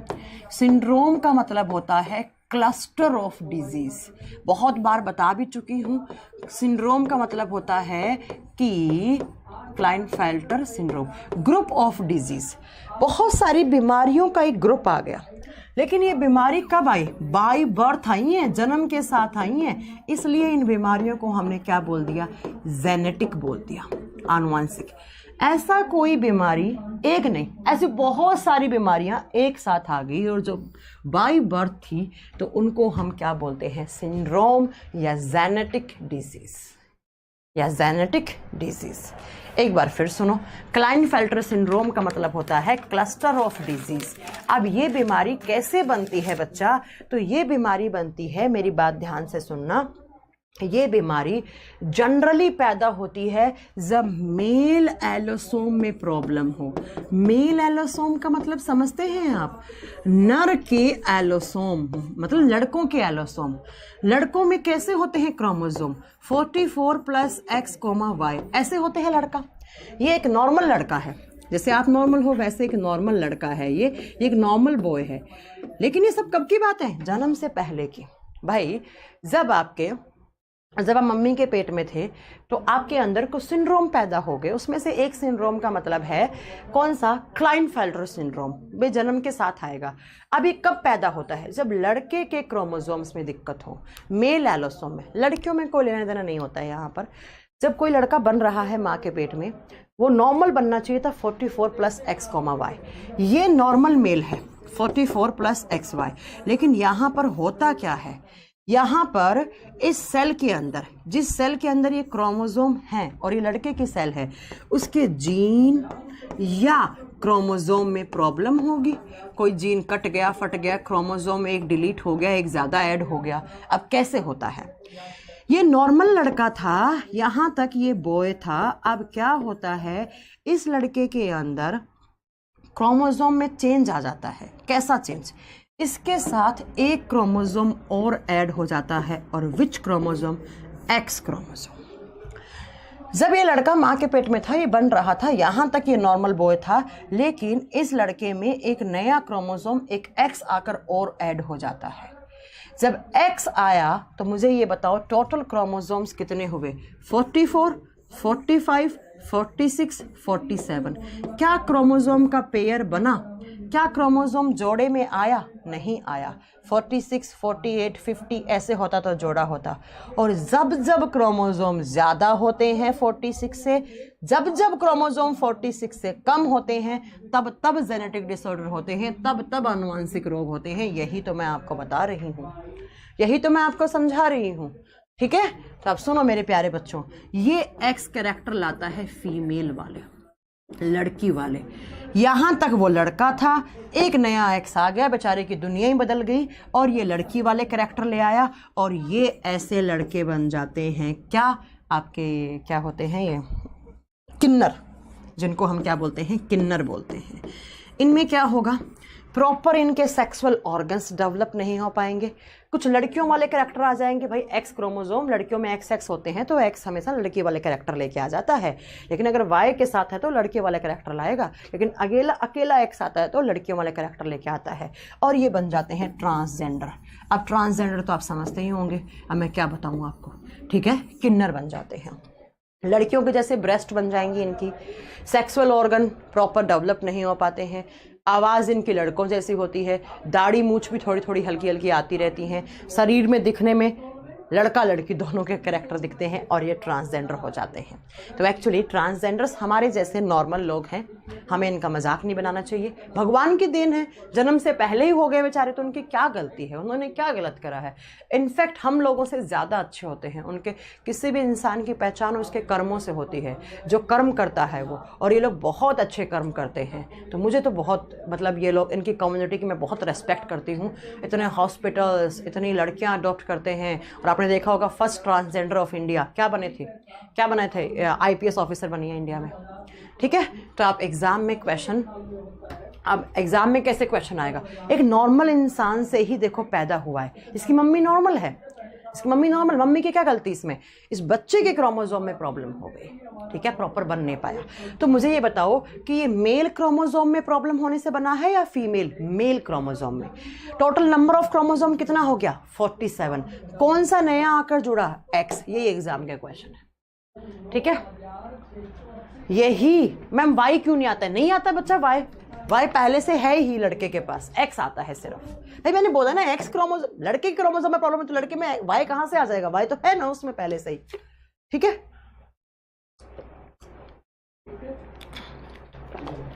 ओके चलो। तो ये होता है क्लाइनफेल्टर सिंड्रोम, ये भी जेनेटिक्स है भाई, बाय बर्थ मिली है इसको। और कोई इलाज है ही नहीं। क्या इनका इलाज हो सकता है ट्रांसजेंडर का? कोई ना इलाज नहीं हो सकता है। गर्ल में ऐड नहीं होते हैं बच्चा, ऐसे तुम बोलोगे गर्ल में ऐड हो जाएगा। गर्ल में पहले से एक्स एक्स है, एक एक्स और भी ऐड हो गया तो लड़की पहले थी, लड़की ये, तो क्या दिक्कत है? क्या दिक्कत है? सुना होगा इंडिया में फर्स्ट ट्रांसजेंडर IPS ऑफिसर बनी है। सोचो क्या हो गया, उसकी कम्युनिटी चेंज होगी तो क्या हो गया? बढ़िया। देखो IPS तुम लोग नहीं बन पाते, वो बन गए IPS ऑफिसर। बस इतनी, कोई बात नहीं। आ गया सर वो AC वाला, वो आपका गेट में नॉक कर रहा था बहुत देर से, उसको भेज दो आप, है ना, अंदर वो भेज दो। चलिए नेक्स्ट सिंड्रोम लिखो आप क्लाइनफेल्टर के बाद। नेक्स्ट सुनो, डाउन सिंड्रोम। नेक्स्ट सिंड्रोम है डाउन सिंड्रोम।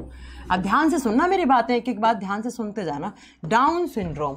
अब इस डाउन सिंड्रोम में क्या होता है? ये दोनों में हो सकता है, ये लड़का में भी हो सकता है, मेल में भी हो सकता है, प्लस ये फीमेल में भी हो सकता है। ये लड़का लड़की दोनों में हो सकता है ये सिंड्रोम। इसका मतलब कौन से क्रोमोसोम में दिक्कत होगी यहां पर बताओ? इसका मतलब मैम लड़का लड़की में जो कॉमन क्रोमोसोम है उनमें प्रॉब्लम होगी। और कॉमन कौन से होते हैं, ऑटोसोम या एलोसोम? Ma'am autosome. तो याद रखिएगा ये ऑटोसोम क्रोमोसोम में प्रॉब्लम होने से बनती है डाउन सिंड्रोम। हिंदी में सेम नाम है, डाउन सिंड्रोम। लड़का और लड़की ऑटोसोम में प्रॉब्लम होगी। अब क्या प्रॉब्लम होगी बताओ? ऑटोसोम्स कितने पेयर होते हैं मैम? ऑटोसोम्स 22 पेयर होते हैं, 22 जोड़े होते हैं। अब यहां पर क्या होता है इस बीमारी में, डाउन सिंड्रोम में, जो 21 नंबर का पेयर है, 21वां पेयर है, हाँ जी मैम है भाई, एक पहला पेयर है, दूसरा पेयर है, चौथा, सातवां, आठवां, 9वां, 10वां, 11वां, 12वां, ऐसे 21वां पेयर है। 22 पेयर होते हैं टोटल ऑटोसोम। अब 21वें पेयर में 2 क्रोमोसोम होना चाहिए, क्योंकि जोड़ी का मतलब 2 होता है। लेकिन जिस इंसान में डाउन सिंड्रोम हुआ है उस इंसान के 21 नंबर के पेयर में 2 की जगह एक तीसरा क्रोमोसोम भी आकर ऐड हो जाता है। होने चाहिए थे मैम 2। फॉर एग्जाम्पल दे रही हूं मैं, ये क्रोमोसोम के नाम नहीं है ABC। मैंने बोला 21वीं जोड़ी क्रोमोसोम में एक A होना चाहिए था, एक B होना चाहिए था, यहां तक वो नॉर्मल इंसान है। लेकिन एक जबरदस्ती C आकर ऐड हो गया, और जब C आकर ऐड हुआ तो बच्चा, इसको बोला जाता है trisomy of 21st pair of chromosome. 21वें गुणसूत्र के जोड़ी में 2 होने चाहिए थे, लेकिन त्रिकता आ गई। त्रिकते का मतलब 3 हो गए, और जैसे ही ये तीसरा क्रोमोसोम आया है तो पेयर नहीं बना। बच्चा पेयर नहीं बना तो गड़बड़ होगी ही होगी। अब कैसी गड़बड़ होती है? ऐसे बच्चे जब इनका जन्म होता है तो ये मेंटली रिटायर्ड होते हैं, मेंटली रिटार्डेशन वाले होते हैं। इनका दिमाग कच्चा होता है, कभी भी इनका दिमाग नहीं बन पाता, मंद बुद्धि वाले होते हैं। दूसरा, इनका जो फिजिकल बॉडी है, इनका जो शरीर है, फिजिकल बॉडी जो है वो इर्रेगुलर हो जाता है। शरीर कैसे ही हो सकता है? आधा कान होगा, आधी नाक होगी, एक तरीके का पार्ट, एक हिस्से का पार्ट होगा ही नहीं, हाथ ऐसे मुड़ा हुआ होगा, कैसे भी हो सकता है, पेट फूला हुआ होगा। और इन बच्चों को बोलते हैं हम मंद बुद्धि वाले, या इनको बोलते हैं मैंगोलिज्म। मैंगोलिज्म बीमारी का शिकार हुआ है ये। अब मेरे प्यारे बच्चों ध्यान से सुनना मेरा सेंटेंस, मैंने क्या बोला। अगर किसी को नहीं समझ में आ रहा है तो फिर मेरा ध्यान से सुनना। एक बोला है ट्रांसजेंडर के बच्चे कैसे होते हैं। कभी आपने सुना ट्रांसजेंडर बच्चे पैदा कर सकता है? तुम भी यार ऐसे क्वेश्चन पूछते हो, माँ कसम मन पकड़ता है, मन करता है मारूं एक एक पकड़ के। ट्रांसजेंडर के बच्चे हो सकते हैं क्या? उनके सेक्सुअल ऑर्गन्स डेवलप नहीं होते हैं, ठीक है। चलो अब सुनो मेरी बात। डाउन सिंड्रोम में क्या होता है? डाउन सिंड्रोम लड़का लड़की दोनों में हो सकता है। भाई लड़का में भी दिख सकता है, लड़की में भी दिख सकता है। तो बड़ी कॉमन सी बात हो गई, कौन से क्रोमोसोम में प्रॉब्लम हुई होगी? ऑटोसोम में। ऑटोसोम कितने पेयर हैं? 22 जोड़ी। तो जो 21वां पेयर है ऑटोसोम का, उस जोड़ी में 2 होने चाहिए था। मान लो एक ऐसे क्रोमोसोम था, एक ऐसे, 2 थे तो नॉर्मल था। लेकिन एक जबरदस्ती आके ऐड हो गया, मैं तो आऊंगा यहाँ पे, होता है ना कुछ बच्चे, मैं तो आऊंगा, वैसा है ये आ गया, ठीक है। तो जैसे ही ये आया तो बच्चा यहाँ पर 21वें पेयर में एक एक्स्ट्रा हो गया। तो भाई अगर ये लड़का था तो 44 + XX था, अब एक और आके जुड़ गया यहाँ, तो टोटल नंबर ऑफ क्रोमोसोम्स यहाँ पर भी 47 हो रहे हैं। 46 होने चाहिए थे लड़का लड़की में, लेकिन एक आकर जुड़ गया। लेकिन कौन से पेयर ऑफ क्रोमोसोम में जुड़ा है? Trisomy of 21 pair of chromosome. यही एग्जाम में क्वेश्चन आता है, सुन लो एग्जाम में क्वेश्चन क्या आएगा। डाउन सिंड्रोम में किस नंबर के क्रोमोसोम के जोड़ी में दिक्कत होती है? 21वीं। यह एग्जाम में क्वेश्चन आएगा। Trisomy of 21 pair of chromosome को कौन सा सिंड्रोम बोलते हैं? Down syndrome. क्या बीमारी दिखेगी? फिजिकली, शारीरिक, कोई शरीर की स्ट्रक्चर नहीं है, कैसे भी हो सकता है। मेंटली इल, दिमाग रिटायर्ड होते हैं, बचपन से ही पागल लोग होते हैं, सुना होगा ना, बचपन से ही पागल लोग होते हैं, वही होते हैं बच्चा ये। ठीक है, तो ये 6 नंबर की जेनेटिक डिजीज थी जिसको हम डाउन सिंड्रोम बोलते हैं। नेक्स्ट लिखेंगे टर्नर सिंड्रोम, 7 नंबर वाली टर्नर सिंड्रोम। ये सारे एग्जाम में क्वेश्चन आते हैं मेरे प्यारे बच्चों, नोट कर लेना इस चीज को। टर्नर सिंड्रोम, टर्नर सिंड्रोम, ये जो सिंड्रोम है ये जनरली लड़कियों में होता है। अब लड़के लोग खुश हो जाएंगे कि मैम हमारा पीछा छूटा, है ना। तो ये लड़कियों में होता है। अब फीमेल्स में होता है तो मुझे बता सकते हो आप? जब सिर्फ लड़की में है तो कौन से क्रोमोसोम में प्रॉब्लम होगी? ऑटोसोम या एलोसोम? भाई दोनों में होती, लड़का लड़की में तो ऑटोसोम, लेकिन यहाँ पर फीमेल के एलोसोम में दिक्कत होगी। लड़कियों के एलोसोम गुणसूत्र में दिक्कत होती है। अब लड़कियों के एलोसोम कैसे होते हैं?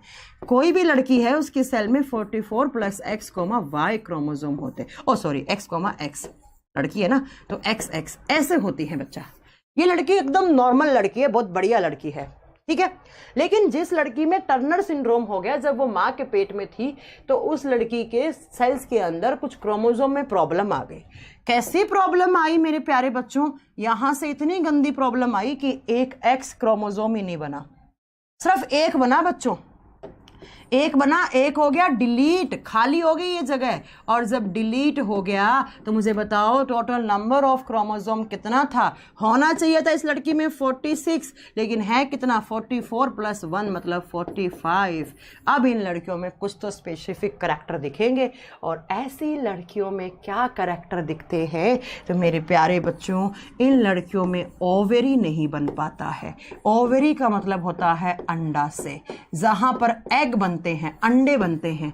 और जब अंडा ही नहीं बना तो ऐसी लड़कियां स्ट्राइल हो जाती हैं, और स्ट्राइल का मतलब होता है बांझ।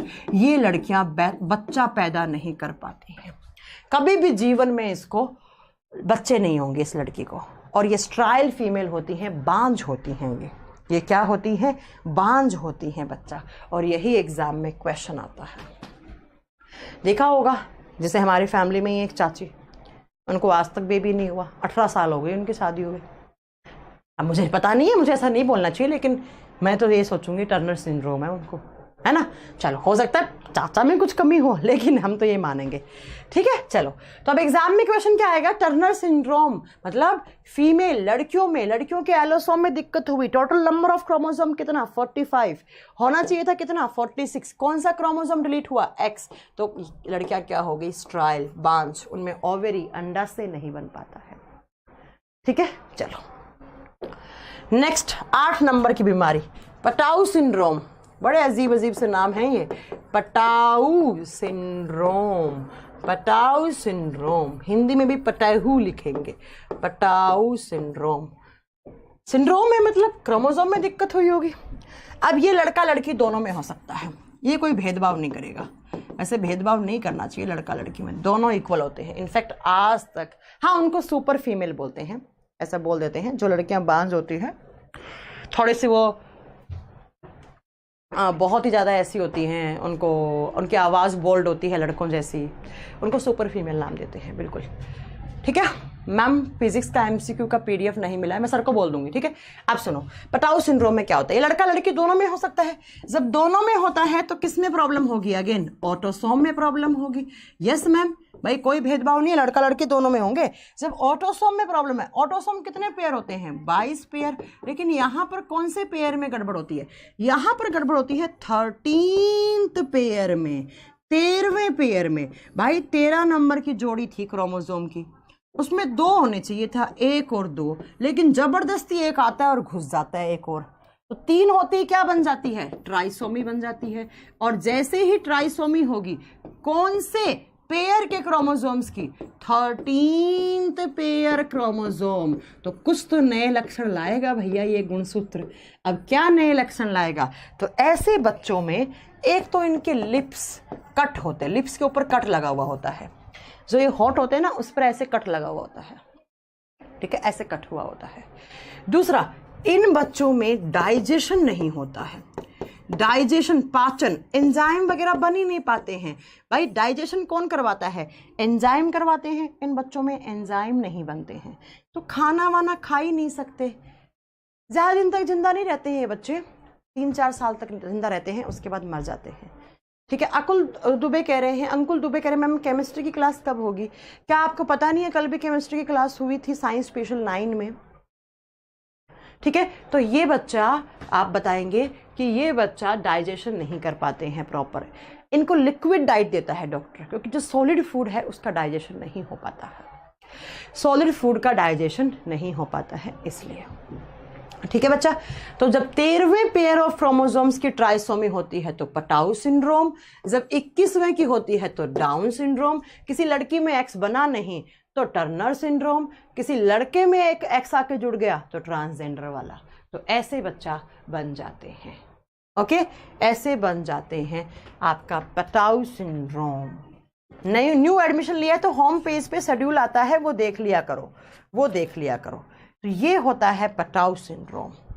अब बच्चा एक और सुन लो, एडवर्ड सिंड्रोम, ये लास्ट है, ये लास्ट जेनेटिक डिजीज है एडवर्ड सिंड्रोम, कभी पूछा जा सकता है। एडवर्ड सिंड्रोम अगेन क्या होता है बच्चा? लड़का लड़की दोनों में हो सकता है, मेल प्लस फीमेल, नर एवं मादा दोनों में हो सकता है। इसका मतलब कौन से क्रोमोसोम में प्रॉब्लम होगी? ऑटोसोम में। ये एग्जाम में क्वेश्चन आएगा भाई, जब लड़का लड़की दोनों में होता है तो हमेशा के लिए नोट कर लो ऑटोसोम में दिक्कत होती है। अब ऑटोसोम्स कितने होते हैं? 22 जोड़ी, लेकिन यहाँ पर कौन सी जोड़ी में दिक्कत होगी? यहाँ पर 18वीं जोड़ी में होगी। जोड़ी का मतलब क्या होता है? 2। 18वें जोड़ी में 1 और 2 ऐसे क्रोमोसोम थे, लेकिन एक और आके जबरदस्ती घुसेगा। जैसे ही घुसेगा तो कितने हो जाएंगे? 3। 3 को क्या बोलते हैं? ट्राइसोमी। त्रिकगुणता, हिंदी में बोलते हैं त्रिकगुणता। तो त्रिकगुणता होते ही क्या होगा? 3 क्रोमोसोम आते ही, लेकिन कौन सी जोड़ी में? 18वीं जोड़ी में। Trisomy of 18th pair chromosome, इन लड़कों में, इन लड़कियों में क्या कैरेक्टर दिखेंगे? बहुत वजन कम होगा, वेट इनका कम, वजन बहुत कम, पतले दुबले होते हैं। दूसरा, इनकी उंगलियां होती है ना बच्चा, ये ऐसी रहती है, एक उंगली के ऊपर दूसरी, दूसरी के ऊपर तीसरी, ऐसी होती है। मैं तो कर नहीं सकती अब, है ना, तो ऐसी होती हैं। और इसको बोलते हैं फिंगर ओवरलैपिंग। देखना कभी किसी की हो तो, ओवरलैपिंग, एक दूसरे के ऊपर उंगलियां आपस में जुड़ी हुई होती हैं, एक दूसरे के ऊपर आपस में उंगलियां जुड़ी हुई होती हैं। और इसके अलावा इनका एक पाँव मुड़ा हुआ होता है, पैर जो है वो मुड़ा हुआ होगा, पेट फूला हुआ होगा। और ये बच्चे भी ज़्यादा दिन तक जिंदे नहीं रहता है, ठीक है, 5, 7, 8, 10, 8, 7 साल तक जिंदा रहते हैं। तो जब 18वें पेयर क्रोमोसोम में दिक्कत हुई तो उनका वजन कम, उंगलियां आपस में ओवरलैप्ड होती हैं, ऐसे एक दूसरे के ऊपर होती हैं, हमेशा मुट्ठी बंद रहती है, उंगली सीधी भी नहीं होती है इनकी, एक पाँव मुड़ा हुआ होगा, पेट इनका फूला हुआ होता है। नेट पे डायग्राम देख लेना, आप देख सकते हो। तो जब 18वां पेयर की ट्राइसोमी होती है, त्रिकगुणता होती है, तो कौन सा सिंड्रोम पैदा होता है बच्चे के अंदर? एडवर्ड सिंड्रोम होता है, एडवर्ड सिंड्रोम होता है। और ये सिंड्रोम्स बाय बर्थ होते हैं, और बता चुकी हूँ वो सिंड्रोम जो बाय बर्थ होते हैं वो जेनेटिक डिसऑर्डर कहलाते हैं। बोलो यस और नो। इतनी बीमारियां आपको, सुशील क्या क्वेश्चन पूछ रहे हैं? मैं पढ़ाते टाइम आपके क्वेश्चन का जवाब नहीं दूंगी, ठीक है। तो ये सब बच्चा आप बताएंगे क्या? ये सारे जेनेटिक डिजीजेस हैं,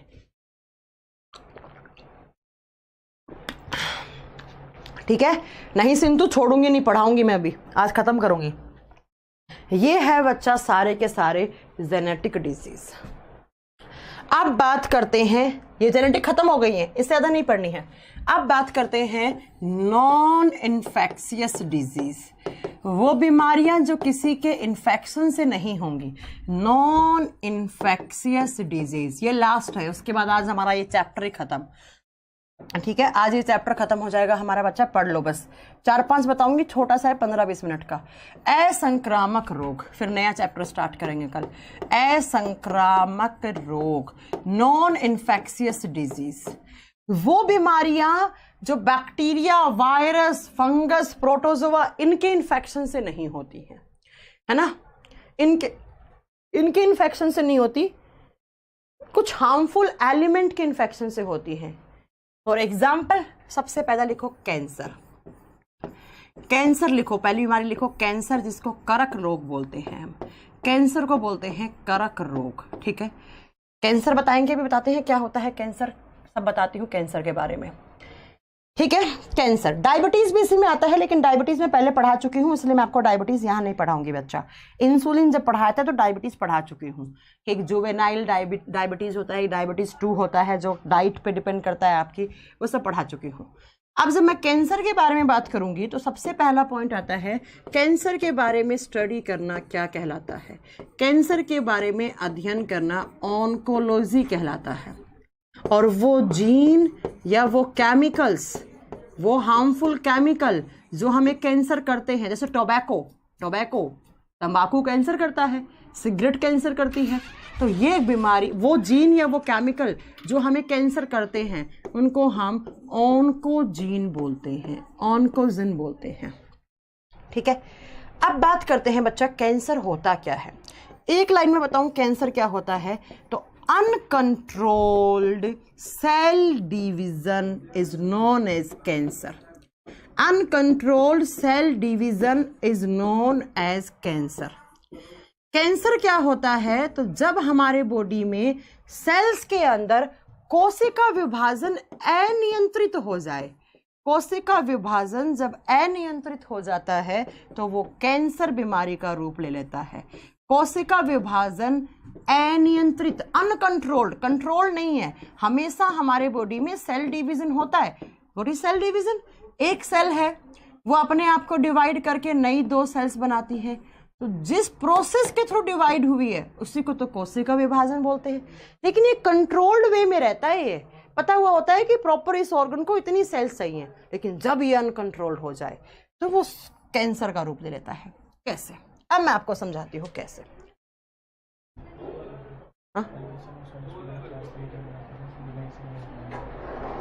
तो उसमें करवा दो, क्यों? तो उसको सैनिटाइज कर दो भाई, ये क्या बात होती? रुको हम बात करते हैं। हाँ बोल दो, सैनिटाइज कर दिया उसको। कैंसर जेनेटिक नहीं होती है, मैंने कब बोला यार कैंसर जेनेटिक होती है? तुम लोग क्या बात करते हो यार? तमन्ना थोड़ा ध्यान से सुनो यार, कैंसर को जेनेटिक थोड़ी ना होती है। मैंने बोला साफ साफ लिखा हुआ नॉन इन्फेक्शियस डिजीज, ठीक है। सुनो भाई, कर दो यार, ऐसी टीचर्स क्लास नहीं ले रहे। पता है काफी देर से अंदर चालू कर रखा है, कंप्रेसर गर्म हो गया। अब क्या है उसमें, कितना टाइम लगेगा? कर रहा हूं। सुनो, uncontrolled cell division is known as cancer. अब बच्चा मेरी बात सुनना, एक नॉर्मल सेल में और जिस सेल में कैंसर है उसमें क्या डिफरेंस होता है, पहले ये बात सुनो तो आपको मेरी बात बहुत समझ में अच्छे से आ जाएगी। हमारे बॉडी में 2 प्रकार की कोशिकाएं हैं हमारी नहीं, जिसको कैंसर है उसको। एक है नॉर्मल सेल, सामान्य कोशिका, एक है कैंसर सेल, जिस सेल के अंदर कैंसर बना हुआ है। क्या डिफरेंस दिखेगा आपको? तो सुनना मेरे प्यारे बच्चों, क्या दिखेगा आपको? तो होता क्या है कि मान लो यहां पर एक सेल है, यहां पर एक सेल है, इस सेल ने ऐसे डिवीजन करा तो इस सेल से आगे ऐसे दूसरी सेल बनी, तीसरी बनी, चौथी बनी, 5वीं बनी, 6ठी बनी, ऐसे बनेगी। ये सेल्स जब आपस में टच होने लग जाती हैं तो इनका सेल डिवीजन रुक जाता है। भाई कोई भी ऑर्गन है, अंग है, उसके अंदर ऐसे सेल बनी, ऐसे एक लाइनिंग में सेल बन रही हैं, और जब ये सेल्स आपस में टच होने लग जाती हैं, एक दूसरे के टच होने लग जाती हैं, तो इनका सेल डिवीजन रुक जाता है और इसको बोलते हैं कॉन्टैक्ट इनहिबिशन। कॉन्टैक्ट इनहिबिशन का मतलब होता है कि जब सेल्स आपस में कॉन्टैक्ट करने लग जाती हैं, टच करने लग जाती हैं, तो वहीं पर सेल डिवीजन रुक जाता है, वहीं पर सेल डिवीजन, कोशिका विभाजन रुक जाता है। लेकिन जब ये कॉन्टैक्ट इनहिबिशन रुके ही नहीं, कैसे? ऐसे बच्चा, ऐसे बनी एक लाइनिंग, फिर इसी के ऊपर ऐसे दूसरी, तीसरी, चौथी, ऐसे ऐसे सेल्स बनती जा रही है।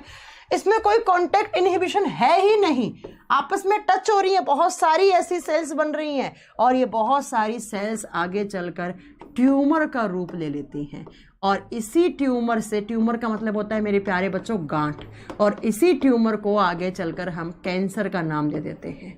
तो मैंने क्या बोला कि कोई भी एक नॉर्मल सेल है, जब उसमें सेल डिवीजन होता है, कोशिका विभाजन होता है, तो उस ऑर्गन को पता होता है कि उसके पास इतनी सेल्स हैं, इतनी ही बनानी है। तो क्या होता है बच्चा, जब सेल्स आपस में टच होने लग जाती हैं तो उनका सेल डिवीजन, कोशिका विभाजन वहीं रुक जाता है, जिसको हम कॉन्टैक्ट इनहिबिशन बोलते हैं। लेकिन जब ये सेल्स में कॉन्टैक्ट इनहिबिशन नहीं होता है, एक के ऊपर दूसरी, दूसरी के ऊपर तीसरी, ये सेल डिवीजन अनकंट्रोल्ड हो गया, लाखों करोड़ों मिलियंस ट्रिलियन सेल्स बन गई और वो जुड़ गई आपस में, एक गांठ बन गया, इसी गांठ को ट्यूमर, इसी को आगे चलकर कैंसर। अब आपको मेरी बात बहुत अच्छे समझ में आ गई होगी कि एक नॉर्मल सेल ऐसी दिखेगी और एक खतरनाक सेल जिसके अंदर कैंसर है वो आपको ऐसा दिखेगा। तो अनकंट्रोल्ड सेल डिवीजन ही क्या कहलाता है, ट्यूमर, या क्या कहलाता है आप बताओगे, कैंसर कहलाता है। लेकिन बच्चा ये ट्यूमर भी जो होता है ना, ये दो टाइप का होता है, एक खतरनाक होता है, एक खतरनाक नहीं होता है। अब सुनो खतरनाक कैसे, ले ली क्लास सब। अब देखो ट्यूमर भी दो टाइप का होता है, कौन कौन सा, तो सुनो, एक होता है मैलिग्नेंट ट्यूमर, मैलिग्नेंट ट्यूमर, और एक होता है बेनाइन ट्यूमर। एक होता है मैलिग्नेंट और एक होता है बेनाइन ट्यूमर। अब मेरे प्यारे बच्चों ध्यान से सुनना, बेनाइन क्या होता है और मैलिग्नेंट क्या होता है। वो ट्यूमर जो मूवेबल है, मूवेबल का मतलब समझते हो, आज यहां था, कल यहां है, परसों यहां है। अब एक दिन में नहीं, मतलब कहने का मतलब है कि आज यहां है, 1.5 साल बाद यहां है, उसके 6 महीने बाद यहां है। जो ट्यूमर ऐसे ऐसे ऐसे ग्रो कर रहा है और अलग अलग ऑर्गन में जा रहा है, वो मैलिग्नेंट ट्यूमर है। बेनाइन का मतलब है जहां है वहीं है और छोटा सा है, ग्रोथ नहीं हो रही है। जैसे मोल, मोल का मतलब होता है तिल या मस, समझते हैं, मस होते हैं आपके बॉडी पर, किसी किसी इंसान के यहाँ मस होता है, यहाँ मस होता है, यहाँ मस होता है, वो भी एक टाइप का ट्यूमर ही होता है। लेकिन वो खतरनाक नहीं है, वो जहाँ है वहीं है, उसकी ग्रोथ नहीं हो रही है। किसी ज़माने में उसकी ग्रोथ हुई होगी, हो गया अंदर वाला ठीक, ठीक है, किसी ज़माने में वो हुआ और वहीं पर होके थोड़ा सा रह गया, वो आगे नहीं गया, उसको बोलते हैं बेनाइन ट्यूमर। बेनाइन ट्यूमर वो ट्यूमर होता है जैसे मस, मस समझते हैं ना, बहुत सारे लोगों के होते हैं हाथ पैरों पे, गले पे, कहीं पर भी। ये खतरनाक नहीं है। लेकिन ये क्या होता है, मान लो यहाँ पर ट्यूमर बना, ये कोई ट्यूमर बना यहाँ पर, मान लो अब ये ट्यूमर है, इसका टुकड़ा थोड़ा सा टूट गया और टूट कर ये ब्लड में गया और ब्लड के साथ, खून के साथ ऐसे बह के यहाँ पर गया और यहाँ पर भी ऐसे बड़ा सारा ट्यूमर बना दिया। तो जो ट्यूमर फैल रहा है वो एक ऑर्गन में था, एक से दूसरे में, तीसरे में, चौथे में, जैसे ब्लड कैंसर। आप जानते हैं ब्लड कैंसर, ब्लड कैंसर क्या होता है, बहुत जल्दी फैल जाता है। तो वो कैंसर जो खतरनाक नहीं है, या वो ट्यूमर जो खतरनाक नहीं है और जो थोड़ा बहुत कभी हुआ और फिर बेचारा रुक गया, उसको बोलते हैं benign tumour. Not movable, not movable tumour is known as benign tumour. और जो मूवेबल है बड़ा खतरनाक है, आज एक फेफड़े में इतना था, इतनी जगह में था, कल इतना कवर कर लिया, परसों इतना, और फिर 4-5 महीने बाद पूरा फेफड़े को लेके बैठ गया है, तो उसको बोलते हैं मैलिग्नेंट ट्यूमर। ठीक है, उसको बोलते हैं मैलिग्नेंट ट्यूमर। ये बात आप नोट कर लेना, ठीक है मेरे बच्चों। अब सुनो मेरे बच्चों, अब जो कैंसर होता है वो 3 टाइप का होता है। तो कैंसर कैसे बना, सेल डिवीज़न बहुत फास्ट हो गया। ठीक है, अब ये सेल डिवीज़न फास्ट कैसे होता है, आप यूवी रेज के पास चले गए। अभी मैं कैंसर के कारण बताऊंगी आपको कैसे ये सेल डिवीज़न फास्ट हो सकता है। कुछ लोग नाखून खाते हैं, उन नाखून खाने से भी आपके बॉडी में कैंसर हो सकता है। कुछ लोग बाल खाते रहते हैं, कुछ लोग पेंट वगैरह की स्मेल लेते रहते हैं, ये सब हो सकते हैं। अब पहले लिखो type of cancer. Cancer 3 type का होता है, टाइप्स ऑफ कैंसर। कैंसर बीमारी 3 टाइप की होती है। कौन कौन सी? तो देखो मेरे प्यारे बच्चों, पहला है कार्सिनोमा, हिंदी में कोई नाम नहीं होते इनका, कार्सिनोमा कैंसर। और यहाँ पर दूसरा होता है सैक्रोमा कैंसर। और तीसरा होता है ल्यूकेमिया। ये तो सुना होगा, ल्यूकेमिया। 3 प्रकार का कैंसर होता है, कार्सिनोमा, सैक्रोमा, ल्यूकेमिया। कार्सिनोमा कैंसर क्या होता है? वो कैंसर जो हमारे एपिथेलियल टिश्यू में हो, जो एपिथेलियल टिश्यू होते हैं उपकला उत्तक। और ये उत्तक कहाँ कहाँ पाए जाते हैं? सुनो, जो टिश्यूज किसके बनते हैं? सेल के बनते हैं। वो कैंसर जो एपिथेलियल टिश्यू में हो, फॉर एग्जाम्पल एपिथेलियल टिश्यू कहाँ होते हैं? लंग्स में होते हैं, लीवर में होते हैं, पैनक्रियाज में होते हैं, पेट में होते हैं, पित्त की थैली में होते हैं, ठीक है, इसके अलावा स्किन में होते हैं। तो इन सारे ऑर्गन के एपिथेलियल टिश्यू में जब ट्यूमर बनेगा तो वो कार्सिनोमा ट्यूमर या कार्सिनोमा कैंसर कहलाएगा। एग्जाम में कैसे क्वेश्चन आएगा? फेफड़े का कैंसर किस प्रकार का कैंसर है? कार्सिनोमा। लीवर का कैंसर किस प्रकार का है? कार्सिनोमा। पैनक्रियाज, पेट में भी कैंसर होता है, कोई बड़ी बात नहीं, छोटी आंत में, बड़ी आंत में, स्किन में, पित्त की थैली में, ये कैंसर है, ये कार्सिनोमा है। क्योंकि इन सब ऑर्गन में कौन से टिश्यू होते हैं? एपिथेलियल टिश्यू होते हैं। टिश्यू सेल के बने हुए होते हैं। जब सेल्स अनकंट्रोल्ड सेल डिवीजन करेंगी तो इन सब में क्या होगा? इन सब में क्या पैदा हो जाएगा? कैंसर। सैक्रोमा क्या होता है? सैक्रोमा आप ऐसे याद कर लो सिर्फ, मैं इसका एग्जांपल बताती हूँ, आपको तो डिटेल रहने दो। मीजोडर्मल टिश्यू से बनते हैं वो, जैसे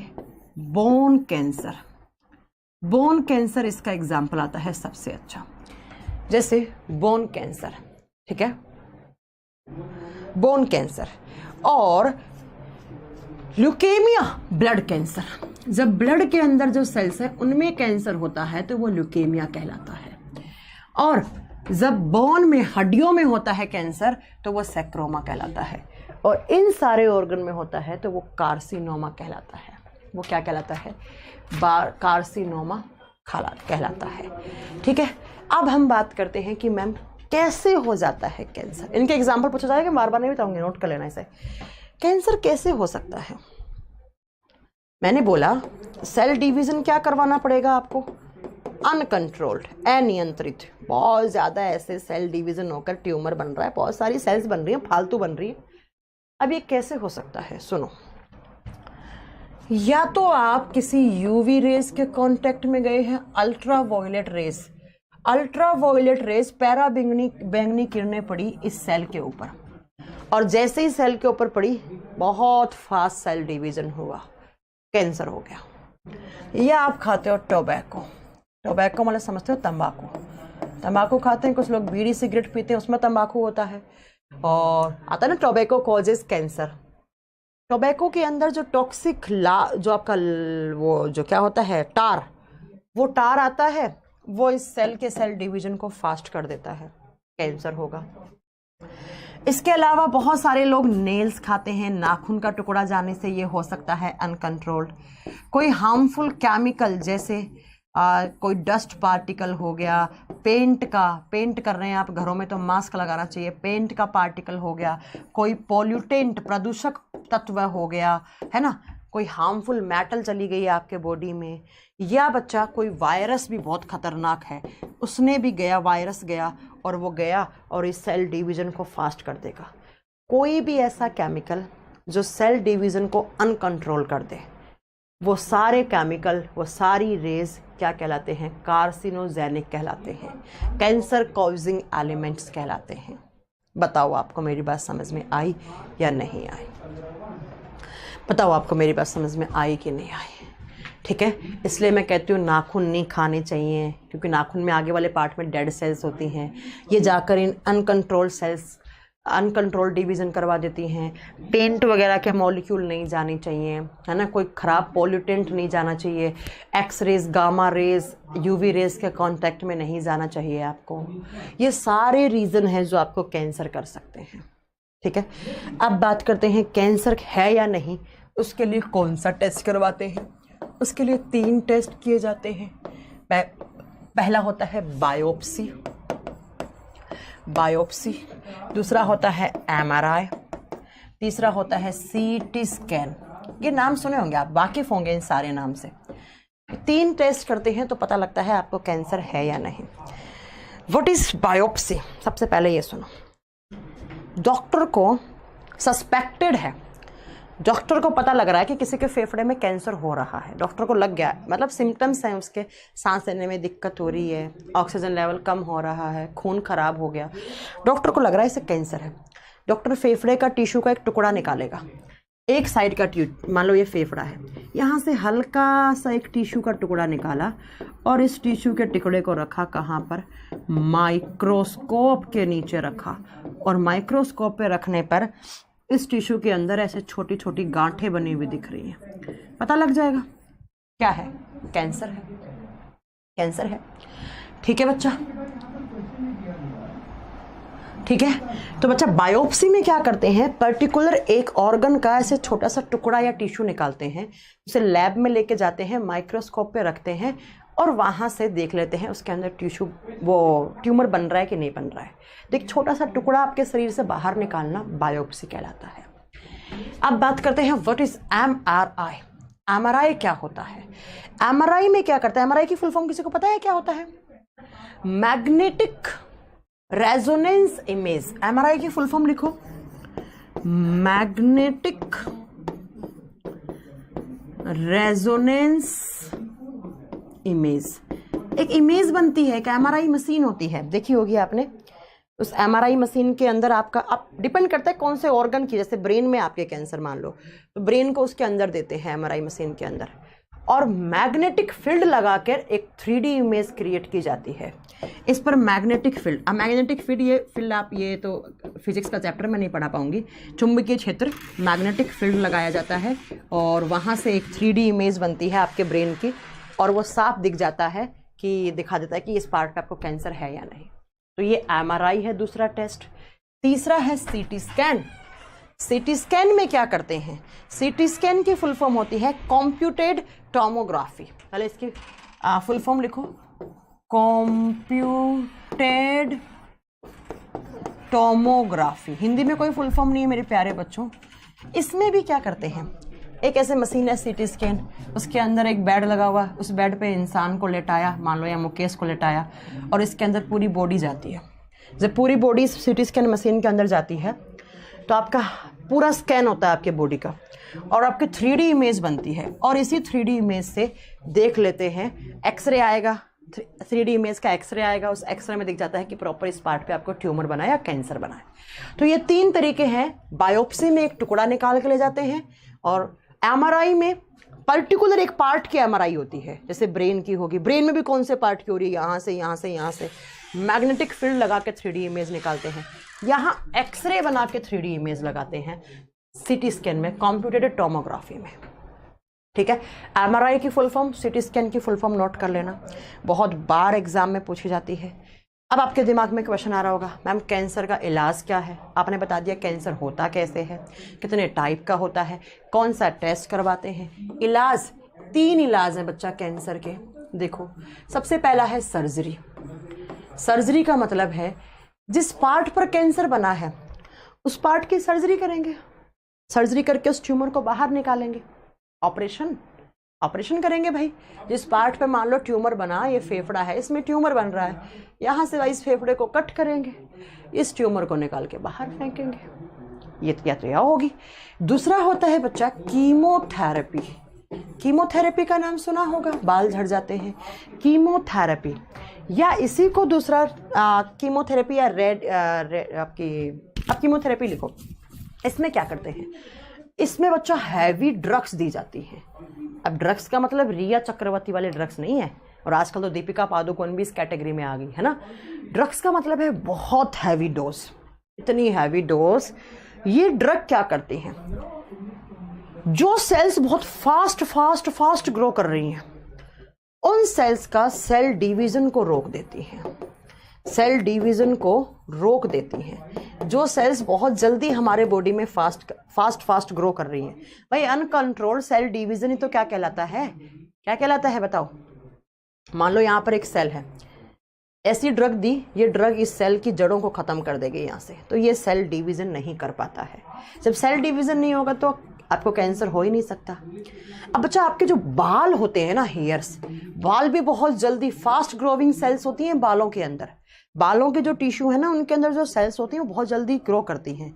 तो जब ये ड्रग देते हैं तो इन ड्रग को देने का उद्देश्य तो था कि इन सेल की ग्रोथ को ख़त्म करवाना, लेकिन ये ड्रग यहाँ पर भी रिएक्ट कर जाती हैं और बाल बहुत जल्दी ग्रो करते हैं हमारे, तो ये जाकर बालों की जड़ों को भी कमज़ोर कर देती हैं और बाल झड़ जाते हैं। यही रीज़न होता है कि जब किसी इंसान को कैंसर होता है तो इसको कीमोथेरेपी दी जाती है तो उसके बाल झड़ जाते हैं, उसके बाल झड़ जाते हैं, ठीक है, बाल झड़ जाते हैं।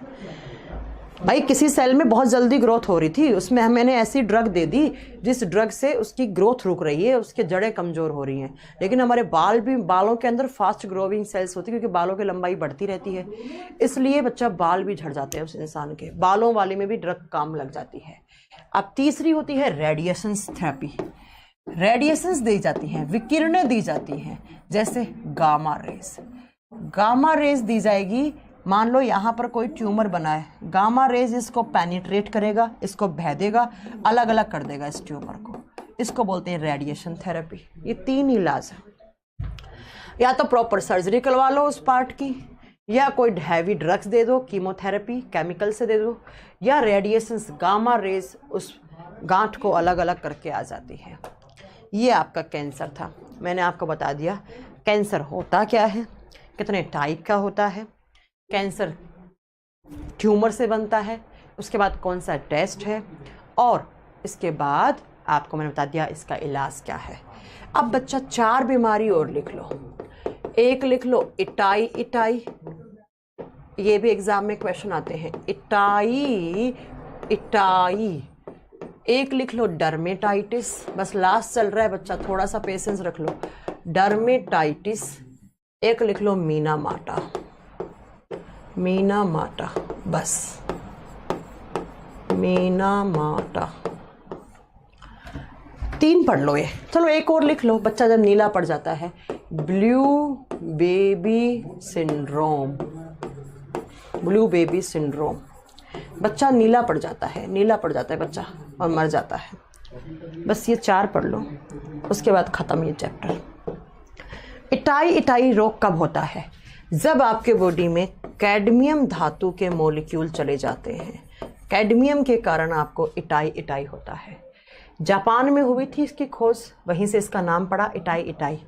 इस बीमारी में क्या होता है, आपकी बैकबोन टेढ़ी हो जाएगी, रीढ़ की हड्डी टेढ़ी हो जाएगी, और साथ में क्या हो जाता है, आपका जो जॉइंट्स हैं हाथों पैरों के, उनमें दर्द होता है, जॉइंट्स में दर्द होता है, इंसान का बॉडी पोस्चर ढंग से नहीं बन पाता है, इसको बोलते हैं इटाई इटाई। पैरों में दर्द रहता है, ये भी आप नोट कर सकते हैं, लेग में दर्द रहता है, इंसान की हड्डियां कमज़ोर, मेन जो बीमारी होती है ना वो हड्डियों को कमज़ोर करती है, तो कैडमियम की वजह से इटाई इटाई होता है, एग्जाम में आ जाता है। निकिल की वजह से डर्मेटाइटिस होता है, जब निकिल धातु, अब ये निकिल किस में होती है, चॉकलेट खाते हो ना सब लोग, बहुत खाते होंगे चॉकलेट, या सिक्के, कॉइन्स, कुछ बच्चों की आदत होती है 5 का सिक्का मुंह में ले रखा होता है, उसे नहीं पता सिक्के के अंदर क्या होता है, निकिल होता है। कुछ लोग जिप को मुंह में ले लेते हैं, ऐसे जिप लगी हुई है उसके मुंह में लेते हैं, जिप में निकिल होता है। तो आपके बॉडी में निकिल जाएगा, डर्म का मतलब होता है स्किन, स्किन में इन्फेक्शन कर देगा, स्किन लाल लाल कर देगी, स्किन उधड़ने लग जाएगी, उसको डर्मेटाइटिस बोलते हैं। एग्जाम में क्वेश्चन आए, चॉकलेट खाने से क्या हो जाता है, डर्मेटाइटिस। चॉकलेट में क्या होता है, निकिल, निकिल से कौन सा बीमारी होता है, डर्मेटाइटिस। मीना माटा होता है मरकरी खाने से, मरकरी, और प्लस मैं बताऊं लेड से भी हो सकता है ये। मरकरी और लेड, सीसा धातु और पारा धातु जब आप खाते हो, बीच में सुना होगा, कि मैगी में लैड आता है ना। जब ये खाते हो तो ये सीधा जाकर आपके ब्रेन पे अटैक करते हैं। ब्रेन पे अटैक करेंगे, नर्वस सिस्टम को कमज़ोर कर देंगे। बच्चा सुन नहीं पाएगा, बोल नहीं पाएगा, समझ नहीं पाएगा, मंद बुद्धि वाला बच्चा हो जाएगा यहाँ पर भी। ठीक है, मेनली बच्चा मरकरी से होता है, याद रख लेना, लेकिन लेड खाने से भी नर्वस सिस्टम डैमेज हो जाता है। वही बच्चा मंद बुद्धि का, सोचने समझने की पावर गायब हो जाएगी, स्पीचिंग पावर का लॉस हो जाएगा, हियरिंग सुन नहीं पाएगा, ऊंचा सुनेगा, बोल नहीं पाएगा ढंग से, और पढ़ लिख नहीं पाएगा। मेन होता है ये मरकरी से मीना माटा, ये बात याद रखना। लेकिन कभी कभी बुक्स में लेड भी दिया हुआ होता है, दोनों हो तो मरकरी को सही करना, मीना माटा। अब ब्लू बेबी सिंड्रोम कब होता है बच्चा? जब हमारे बॉडी में ऑक्सीजन की कमी होती है, हमारा शरीर नीला पड़ता है। ये बात हमेशा के लिए याद रख लो। मरे हुए इंसान की डेड बॉडी देखोगे नीली दिखेगी आपको। ब्लू बेबी सिंड्रोम, बच्चा नीला पड़ गया जब आप खाने में नाइट्रेट फूड ज़्यादा लेते हैं और हमारे बॉडी में नाइट्रोजन की मात्रा ज़्यादा हो जाती है। नाइट्रोजन ज़्यादा है और ऑक्सीजन कम है तो नीला पड़ेगा। ऑक्सीजन की कमी हो जाती है। नाइट्रेट फूड जिसके अंदर नाइट्रोजन, चिप्स खाते रहते हो, चिप्स खाते हो, पैक्ड आइटम खाते हो, चिप्स, कुरकुरे, पता नहीं क्या क्या खाते हो, लेज, इन सब के अंदर नाइट्रेट आता है। जब ये ज़्यादा खाते हो तो नाइट्रोजन ज़्यादा हो जाता है, ऑक्सीजन कम। और जब जब ऑक्सीजन कम होगा तब तब बच्चा क्या होगा? नीला पड़ेगा और नीला पड़ के मर जाएगा, वो मर जाएगा, नीला पड़ के मर जाएगा सीधा। तो बच्चे का पूरा ऑक्सीजन ट्रांसपोर्टेशन ख़त्म हो जाता है, बच्चे के शरीर में ऑक्सीजन की कमी हो जाती है और बच्चा मर जाता है। बच्चा, ये लो बीमारियाँ। ठीक है, ठीक है, ये एग्जाम में क्वेश्चन आ जाता है। ठीक है बच्चा, इटाई कैडमियम से होता है, बस ऐसे नोट कर लेना। निकिल से डर्मेटाइटिस होता है, मरकरी से मीना माटा होता है, और लेड भी सीधा नर्वस सिस्टम को डैमेज करता है। तो सेम से सिम्टम्स दिखते हैं, तो कभी कभी बुक्स में लेड भी मीना माटा के कारण दिखा देता है। ये लेड लिपस्टिक में भी आता है। लड़कियां लिपस्टिक लगाती है ना, बहुत सारी लड़कियां लिपस्टिक खाती रहती हैं ऐसे ऐसे। किसी दिन लपेटे में आ जाओगी, नहीं खाना, ठीक है। और blue baby syndrome, nitrate food लेने से ऑक्सीजन की कमी हो जाती है, बच्चा नीला पड़ जाता है और मर जाता है, ब्लू बेबी सिंड्रोम है। That's all about human disease, खत्म। That's all about human disease, खत्म। इतनी पढ़नी है, ठीक है। अब बच्चा कुछ बीमारियां थी जो मैंने हार्मोन वाली क्लास में करवा दी होंगी आपको, जब मैंने हार्मोन करवाया होगा, जैसे एडिसोन्स डिजीज, ग्रेव डिजीज, माइक्सोडेमा, गोइटर, है ना, ये सब मैंने वहाँ करवाया होगा, है ना। अब कुछ थोड़ी बहुत बीमारियां ब्रेन की हैं तो वो ब्रेन के चैप्टर में आपको कवर करवा दूंगी, चिंता नहीं करो, ठीक है। अब एक बच्चा बोल रहा है मैम प्लांट डिजीज, तो भाई प्लांट की यहाँ क्यों करवाऊंगी मैं तो ह्यूमन डिजीज करवाई है मैंने। ओके चलो, हासी माथो डिजीज वो सब करवा चुकी हूँ मैं पीछे। जिनको मैंने एंडोक्राइन ग्लैंड्स वाला चैप्टर पढ़ाया है उनको करवा चुकी हूँ, जिनको नहीं करवाया है वो नहीं। आर्सेनिक भी जहरीला होता है, आर्सेनिक हमारी बॉडी में जहर पैदा करता है बच्चा। खत्म खत्म। अब मुझसे पूछ सकते हो आप कितनी बीमारियां पढ़ा दी रहे यार, कितनी पढ़ोगे, मुझे लग रहा है मैं बीमार हो गई पढ़ा क्या। मैम डर्मेटाइटिस में स्किन लाल हो जाती है, स्किन उधड़ने लग जाती है बच्चा, स्किन फटने लग जाती है और इचिंग होने लग जाती है स्किन के ऊपर, वो डर्मेटाइटिस होता है बस। हाँ, कीमोथेरेपी देने के बाद नाखूनों की ग्रोथ भी नहीं हो पाती है, नाखून भी नहीं बढ़ पाते हैं। बिल्कुल सही बोला मैम, मेरा सर भारी रहता है, घबराहट रहती है। तो थोड़ा सा लंबी लंबी सांसें लो, थोड़ा वॉक करो आप, हो सकता है सर भारी हो जाता है कभी कभी, कोई बड़ी बात नहीं है। मीना माटा में क्या होता है बता दो दिया, नर्वस सिस्टम डैमेज होगा, ब्रेन मेमोरी लॉस हो जाएगी, बोल नहीं पाओगे, सुन नहीं पाओगे, समझ नहीं पाओगे, ये लो याददाश्त चली जाएगी, मीना माटा है ये। कलर ब्लाइंडनेस जन्म के बाद होता है, नहीं बच्चा जन्म के साथ आता है, लेकिन कुछ लोगों में 5 साल के बाद दिखता है, कुछ लोगों में 10 साल के बाद दिखता है। क्रोमोसोम कहाँ होता है? सेल के अंदर होता है क्रोमोसोम, सेल के अंदर होता है। कितनी देर तो पढ़ाया है मैम। पैरालिसिस क्या होता है? पढ़ाया है पैरालिसिस, न्यूरॉन्स खत्म हो जाते हैं, ब्रेन डैमेज हो जाता है, लकवा हो जाता है, पढ़ा चुकी हूँ।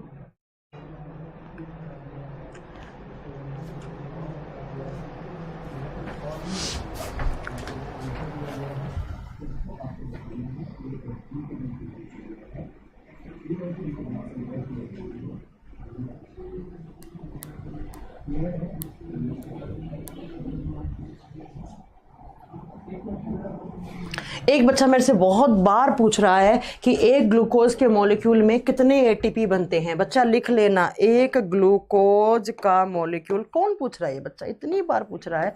38 एटीपी होते हैं बच्चा, जो भी पूछ रहा था मुझसे, बहुत दिनों से पूछ रहे हो तुम। क्रोमोसोम पूरे बॉडी में होता है। यस बच्चा, पूरा बॉडी सेल का बना हुआ है, सेल में क्रोमोसोम होता है। तुम भी यार। Bye, that's all today, finish human disease, we have done with human disease, खत्म। 38 होता है, कौन बच्चा पूछ रहा था ये? चलिए बच्चा, थैंक यू, बाय, कल मिलते हैं। बस बहुत हो गया, क्योंकि अगले टीचर की क्लास है। ऑलरेडी मैं 15 मिनट टीचर के खा चुकी हूँ, स्टूडियो खाली करना है मुझे। कोई डाउट हो तो पूछ लेना अगले क्लास में। Thank you.